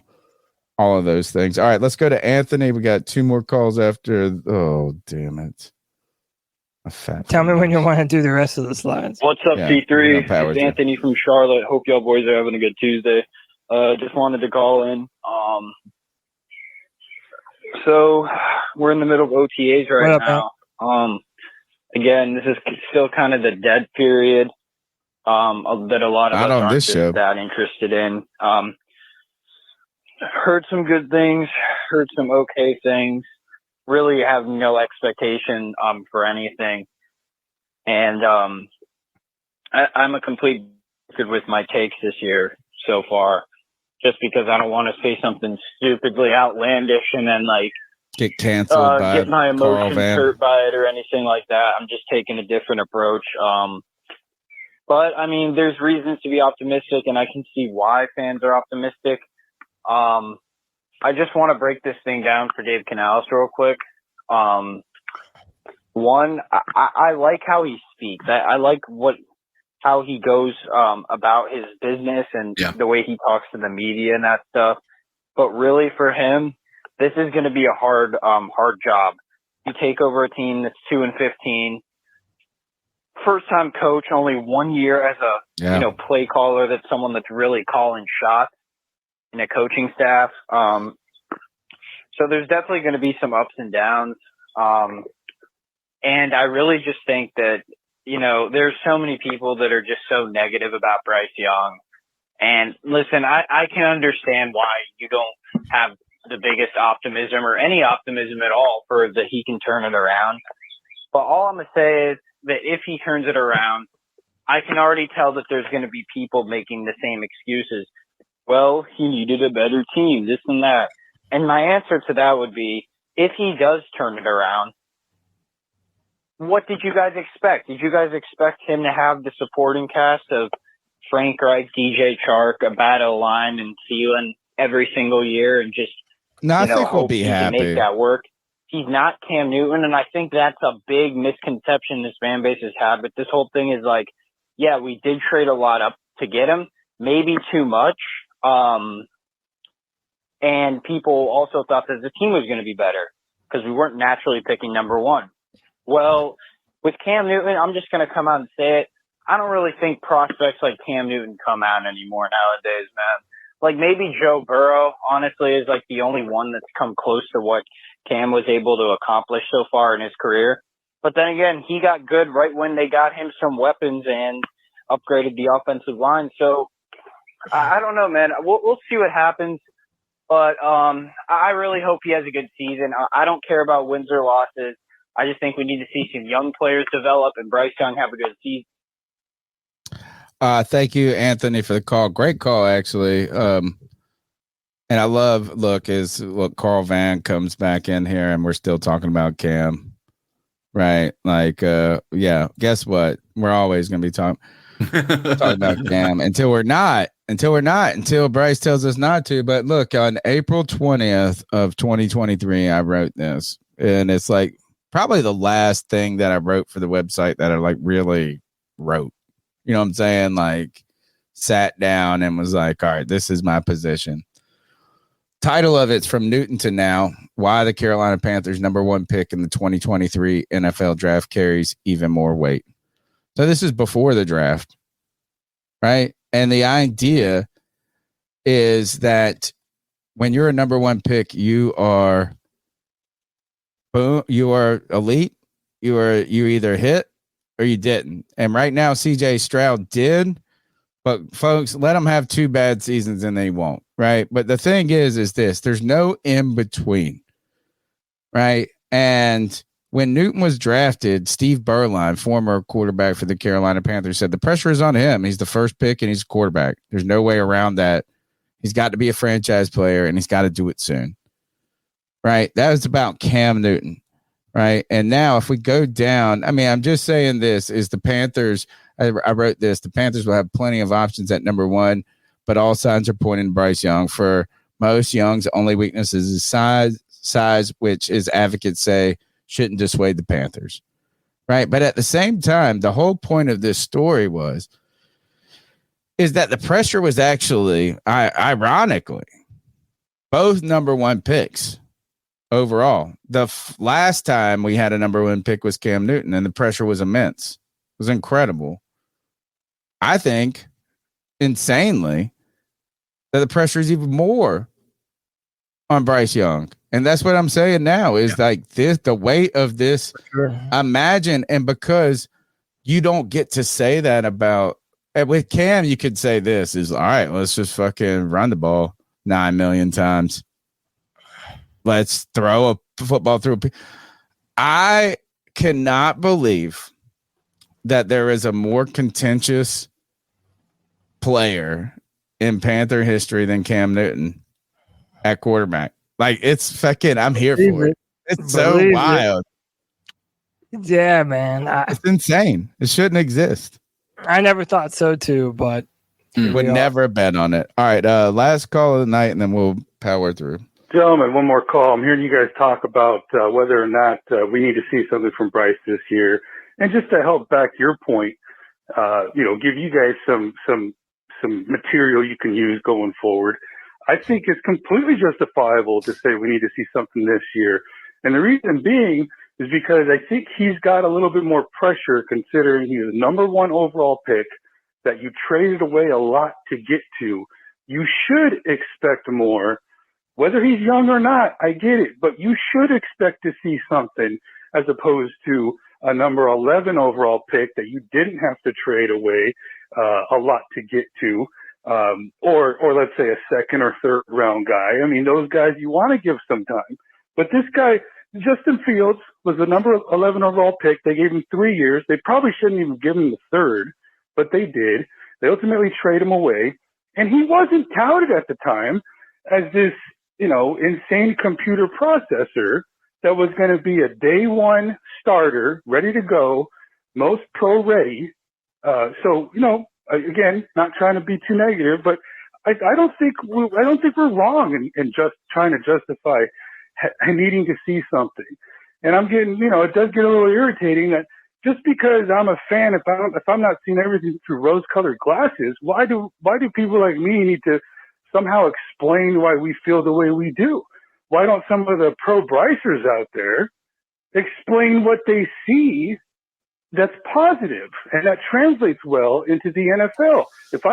You can change my mind, I'll wait. I'm all ears. He's not wrong. I was talking to my wife, and she was like, I said, that wasn't there. She said, show me it wasn't there. I was like, she was like, prove that it wasn't. I was like, what do you mean? I can't, like, how do I prove something that doesn't exist? You know what I'm saying? Like, it's just like, it was just like silly. It was just like, oh, you said this was there. I was like, no, it's not. She was like, well, prove it wasn't. It's like, well, A, it's not there now, and B, it happened in the past. I don't think it's wrong. I think it's just okay for people to believe that Bryce has potential too.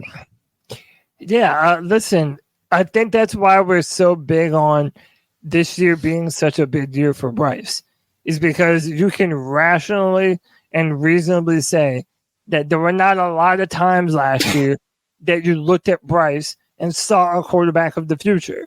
So to that point, Christian does have a good point. Like, you really don't have too much of a reason to be optimistic unless you're just being an optimist, which that's fine. We're not going to tell you not to be. But there wasn't a lot to go off of last year. So you're hoping that $150 million in brand new guards and that 2 new weapons for Bryce is going to be that thing that's going to take him over the edge. I said 2, but really 3. Xavier Legette, Deontay Johnson, and Jonathan Brooks at some point. So I do think that we have done enough for Bryce to be able to show something this year to actually give him a proper evaluation period to know if we're going to move on or not. People are asking, and I probably shouldn't, YouTube probably listen. So, like, you're not allowed to manufacture clicks and stuff like this, right? And so YouTube will pick it up, like, so. But hey, look, if you like a website and you like what they do, right? Like, you go to whatever website and you like what they do, it really isn't. I mean, yeah, it's going to fuck your algorithm up and you're going to get different ads than you would get if you hadn't, right? But like, clicking on a sidebar ad actually is like great. Because think of this, is that a story, you could write a story like the USA to like pick anybody and think of how many, they might have 1 million people read that story. But we have been so programmed to fucking ignore ads, right? Like, it's like, we can look at it, we can pierce through it. I don't need that reader version. I can just see around the ads. Right. But like, if you actually did want to help a small person like that, it's not the worst thing to do. Click an ad. All right. Sean said here, play my call. It's super short. Hey, it's Sean again. Hope y'all doing well. I just caught back up. I thought y'all was leaving, man. But I'm back, man. I just put in the chat. Bryce. Bro, I am all Bryce. Let's go. Right. I like pounding. That's a good way to finish the calls out. And you know what? We all of us are all Bryce until we're not. Yeah, 100%. You know what I'm saying? Is like, want him to be every good. single person is all Bryce this season. And if they're not, then they just want to be right. Right? Yeah. Like, if you have somebody that is like, and this is what I do hate about some of the fan talk. Not hate, but I understand it. But it gets annoying when it's about you being right rather than what we're actually talking about. Right. Which is why I said earlier, I'm not taking victory laps if Bryce does end up being a bust. Like, I'm not going to do that. Tony wants to see Bryce successful. CK wants to see Bryce successful. Yeah. I want to see Bryce successful. We all don't want to have to do the whole quarterback thing all over again. Yeah. Well, what about this kicker thing we got to do all over again every year? Oh, dude, I'm pumped. Hey, this is one of my This is bananas. I've said bananas like 9 times tonight. I got to pull back. This is one of my favorite position battles on the entire team. This section is called Getting a Leg Up, with Eddie Pinheiro continuing to skip the voluntary portion of the Panthers offseason program. Undrafted rookie Harrison Maves made all 5 of his field goal attempts with a long 47 yards. Memphis is known as the thicker kicker at Missouri, where he made 83.5% of his field goals, including an SEC record 61-yarder last season against Kansas State. Canales said he has. Here's the lie. This is the most important part of this. This is this line right here and the last line. All right, okay. Read it now. Canales said he hasn't spoken to Pinheiro, the NFL's hasn't spoken to him yet. Kicker, who is in the final of a 2-year, $41 million contract. Players aren't subject to fines in the spring unless they miss mandatory minicamp in June. Panthers punter Johnny Hecker and Pinheiro has been working out in Miami and helping train his younger brother. I mean, a phone call, a text. Year of high school. I'm glad we have Harrison Mevis here so we can actually go through our field goal and field goal block period. I'm sure Eddie has a plan for this whole thing. Harrison Mevis, baby, the thicker kicker. I'm already calling it. This is going to be our kicker for 2024, Tony and CK. I think he's going to be the dude. I think he's going to overtake Pinheiro. We're going to move on from the $4.1 million contract. Oh, wow. Look at all that money. We're going to be in the era of the thicker kicker, baby. Keep pounding. You're not going to save any money. I don't love Pinheiro. I don't hate him. No, I don't love him. Don't hate him. His hair is too clean for me. It's like too... It's bizarre every time I see his haircut, but he's okay. He's not bad. He's not great. He's like the same guy we had before, Zane Gonzalez. He was okay. Yeah, exactly. It's just great. He's not. And look, I think Pinheiro's been actually pretty good for this team. If you look at his numbers, he's number 3 in the history of the NFL when it comes to percentage of his field goal kicks. Jeez. The thing that's just wild to me is that they haven't talked. If you say I haven't spoken to him, that means you didn't go, hey, what's up? I'm Dave Canales. Nice to meet you. Like he just ghosted that motherfucker. Yeah. Right? Pinheiro said this. He got that text from Dave Canales and it said, man, that's like nudes in your bio. I don't buy that shit. No way. I'm not saying hi to your Twitter thread for your nudes that you're never sending. Pinheiro playing it tough here, but this is wild. They haven't talked. He's going to fuck around and find out, Tony. He's going to fuck around and mess with the thicker kicker, and he's going to find out the hard way, Tony. Harrison. We should have kept the last Harrison. All right, let's go through real quick with the rest of the stuff. We'll skip the French thing. Don't worry about that one. All right. We've done that. I do want to this one. Yeah. Yeah. This is important to me. I love it. I'm so ready for it. Potential big change, according to R.A. Miroff at My Sports Update. The NFL plans to trial an electronic system for measuring first downs during preseason. If the trial is successful and receives approval, the tracking system will be implemented for the 2024 NFL regular season. The traditional sticks and chains method would serve as backup. Love this. I love the idea of this is you keep the sticks and the chain just for show. Right? Like is like kind of just fun. Like the guys, I mean, you could get rid of them. If the technology fails in mid game, right. Good to have like a backup. Yeah. Right. The Bluetooth goes down or something like this. Right. But this is too long. This has been too long coming. Yeah. Us looking at that stupid pile and seeing if the ball had crossed or not. And how about this? No. But you know what this is a testament to, Tony?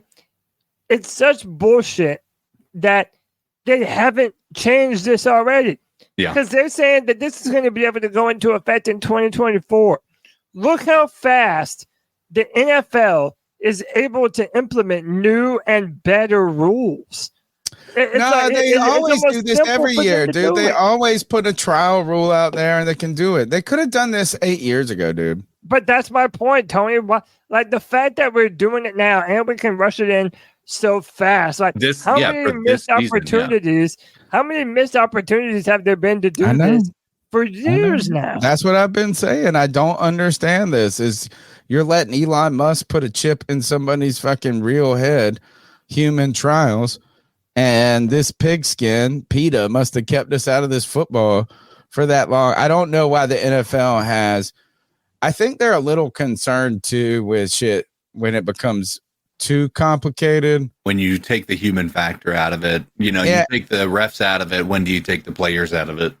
And I think another is, CK, like when you, like the difference between a push button ignition and a turnkey ignition in a car, like it's just... Like, yes, it works. When it works, it's wonderful. But when it fails, it's more of a headache and expense. And I think that's why the NFL, in some ways, has been slow for this. But I've never understood why this wasn't being at least tested in the background. Why wouldn't they just put the chip in and not tell anybody? And see if how accurate it would be versus right. Like, what if we didn't know it was going on? What if they put the chip in, they did all the electronic testing, and they were just doing trial runs, but still running the game the regular way to see how it worked? That's what they should have been doing. And this is why, was it the AAF, American Football? Remember, like when they have the drone. AFL. Like there were real things that were neat about it. And actually, you know what? How about this?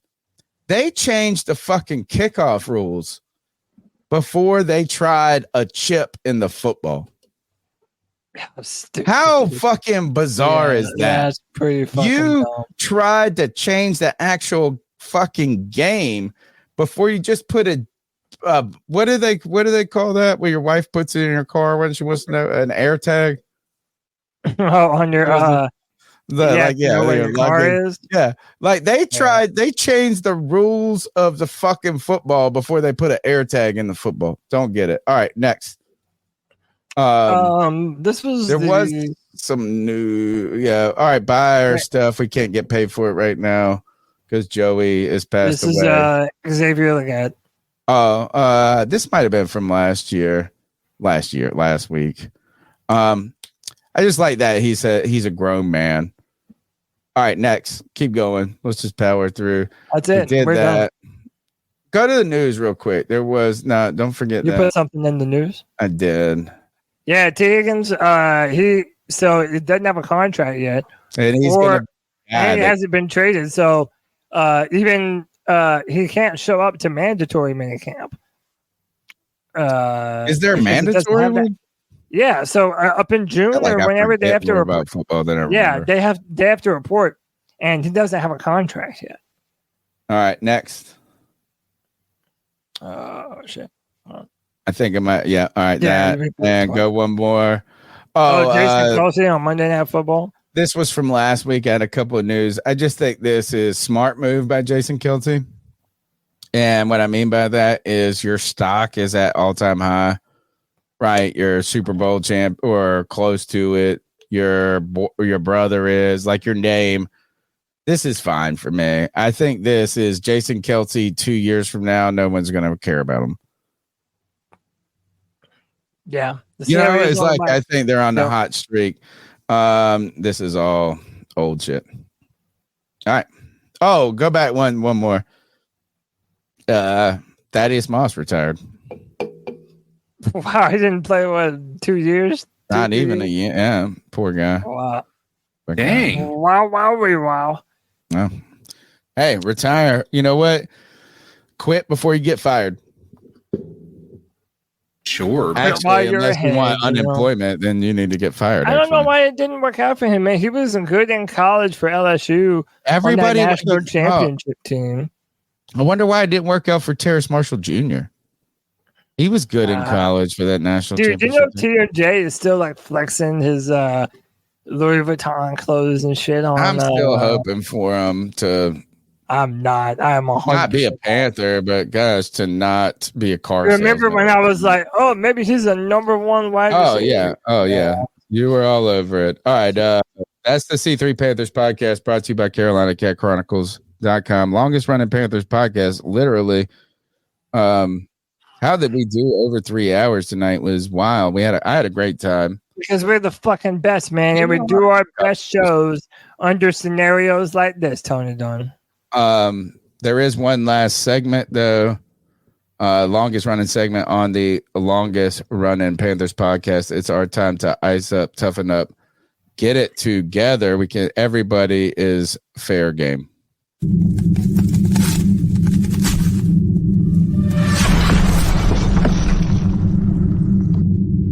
Ice up, son. Ice up. It's the Ice Up segment. It's our homage to Steve Smith. It's where we can talk shit about the world, where we tell someone to ice up, toughen up, get it together. Anybody's fair game. Ourselves. There is no discrimination. Total equity in the world of Ice Up picks. Cody Lack, what do you got for me? I've got one. Actually, let me do one first because I have another that I have to try to find. I got two. I usually bookmark them. Which I bookmarked this one. No sound though, so we don't get dinged. This actually looked like it was going to work.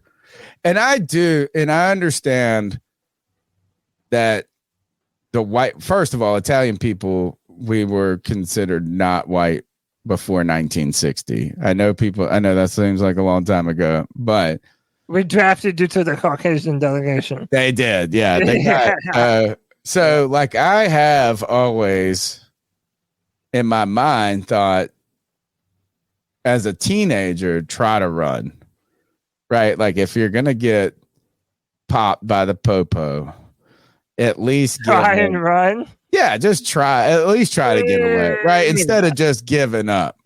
I understand that other groups of people can't just think that way, right? It's like I also don't clutch my purse when I walk to my car, right? Like, so, and I understand that women have to do that or do that. So I'm always rooting for the runaway person, right? And I thought this guy got away. Thought he did. He didn't. So this cop comes in. Oh, go, run, go, boy. He's probably wearing flip-flops. Go. Go. Boom! Oh, no. God, Tay's right. I would have ran way faster than this motherfucker. Oh, look, he's got one sock. See, that's why you don't wear flip-flops. That's why you don't wear sandals, motherfuckers. That's why I probably should tie my shoes. Look at that end. Look, the cop totally missed that tackle. Look, go. He slipped the tackle. He's going for the end zone. Go, baby. Go. He thought he was away. He thought he got away. Look at him lining it up. And there he goes. God, all right. That's my ice up. You got a zigzag, dude. You got a zigzag, bro. You're right. Running a straight line. You're just making that an easy shot for that police officer. My ice up goes to if you're gonna run, get away, motherfucker. So my first one is not a video, but it's a story that's been going kind of viral. An 11-year-old, this is from Joe Bruno of WSOC 9. An 11-year-old was waiting outside of the Spectrum Center after the Hornets' Purple and Teal Day. He wanted an autograph from LaMelo Ball. His mom says Ball didn't sign anything and sped off and drove over the 11-year-old's foot, breaking it in the process. A lawsuit has been filed against LaMelo Ball. The family's attorney says they would have filed a claim with Ball's insurance to pay his medical bills, but the police report is missing information on Ball's insurer. So, wow, do you imagine you're trying to get away from fans and you end up running over the foot of a little kid, dude? One, it would have taken you got away from the fan that you were trying to get away. Yeah. And ran over his foot, dude. Bad PR. So I mean, it would have taken him all but 2 minutes to sign an autograph. And dude, like it or not, the point of view on the Ball family is that these dudes are all stuck up assholes anyway, And this didn't do much to get away from man. that notion, man. So to LaMelo Ball, if this is indeed true, which it sounds like it is, eyes up. All right, I can't find my other one though, but because CK, you got one? I have it. Yeah, mine's just a story that maybe nobody in the chat's interested in, but so there's like a world-class golfer right now. His name is Scotty Scheffler. Oh yeah, no, he won the Masters, bro. Yeah. So last weekend, right before the whatever the match was last week, I can't remember. He was driving and there was a fatal accident a mile up the road, and they had stopped traffic where they were, and he was told by another police officer allegedly that he just drive around there and then they'd be good. Well, the other police officer didn't get the memo and essentially jumped on his car, and they're charging Scotty Scheffler with like multiple felonies, saying like injuries to a police officer and all of this stuff. It's going to get dropped, but the fact that it's just such a weird situation, and I can only imagine. I'm loving the fact that literally in a matter of just a few hours, you're seeing videos come up of what that like police officer sheriff is finding out about, who'd you arrest today, and finding out it's Scotty Scheffler and what he got arrested for, and just like immediately just like reprimanding that officer. He went and shot 5 under, by the way, after being arrested. Right. And so, and then, like I said, they're going to drop the charges. There's no way he's not winning that. But it's just one of these hysterical things where the police, unfortunately, there are certain circumstances where they are too big for their britches, as some might say, and unfortunately try to flex their power and charge. Yeah, they all got beat up. Not all of them. There are plenty of great. Like everything, like a teacher, like everything. There's good, bad, and in between. Oh, absolutely, and majority good. And but I'm an anti-power guy. Yeah, I think that this is. Oh yeah, so I think this is one of those circumstances where dude probably was having a bad day. There was a fatal accident ahead. They probably saw that he was in a nice car and that he was driving around and just made an assumption about what was happening. And unfortunately, charges a guy with a felony that doesn't actually deserve a felony. So yeah, I mean, he was supposed to go through. My other ice up pick was 12. This, and I cannot find it. I don't know how I didn't like this video, and I shouldn't. I mean, but it was like this big giant security looking motherfucker, like huge, and these teenagers around him, like talking. And this guy was like, "Why are you doing this?" Like the kid was like, he wasn't even doing anything. He was just like, "Why are you fucking with?" You know what I'm saying? And this guy fucking just lit him up, dude. I mean, hit him with a haymaker from the other side of the planet. And then everybody in the crowd was like, "What the fuck are you doing?" And then what the wild thing is, that kid got up. Like he didn't even get knocked out. He was the toughest little teenage white kid ever that got knocked out by Mike Tyson. But it was wild. I wish I could find it. This one though, AB, AB filed for bankruptcy. I believe it. He said cracker of the year. I don't know if we can show that. This is Texas A&M fans cheering on their cheerleaders. Oh my gosh. Ice up. Was that a game? That's what AB put cracker of the century. I love this. Like he has this thing. He goes cracker of the day. Yeah. And then he does the other word of the day. Right. But it's awesome when he gives it to the reverse of what you would expect.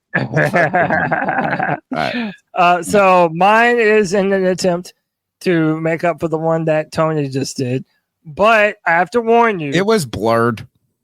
I have to warn you. We're going to the drag strip. Okay. Oh God. Not the racing one. And it's not for the faint of heart. Oh, Tadisha. Here we come. Oh, no. Oh, thank God.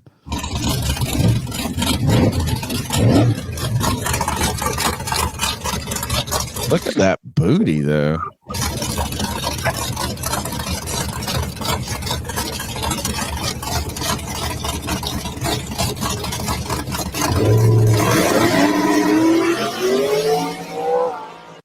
ice up to anyone who thought I was actually going to show something terrible and not just that girl's ass. It was gorgeous. Ice up. Beautiful, man. Hey, look. Beautiful. That cameraman understood the assignment. I saw this picture, and I don't know. I wish I would have saved. I might have put it up here, but it was this super hot teacher. It was like my husband took this picture of our kid at the award ceremony. It was like a 5th grader. You know what I'm saying? Like in the picture was just this 10, 12.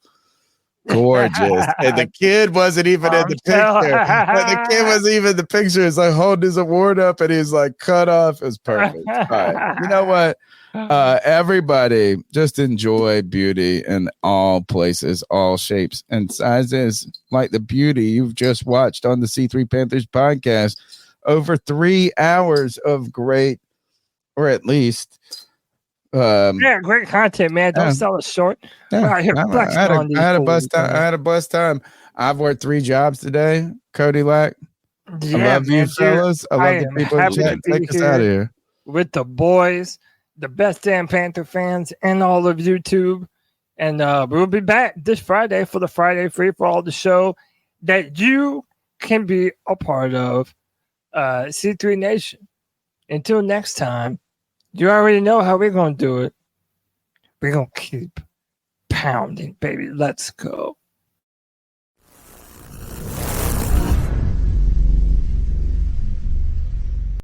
Primary Election Day is Tuesday, June 4th. Now is the time to make a plan. Whether you plan to vote absentee by mail, in person at your county auditor's office before Election Day, or at your polling place on June 4th, it's important you take steps now to make your plan at voterready.iowa.gov.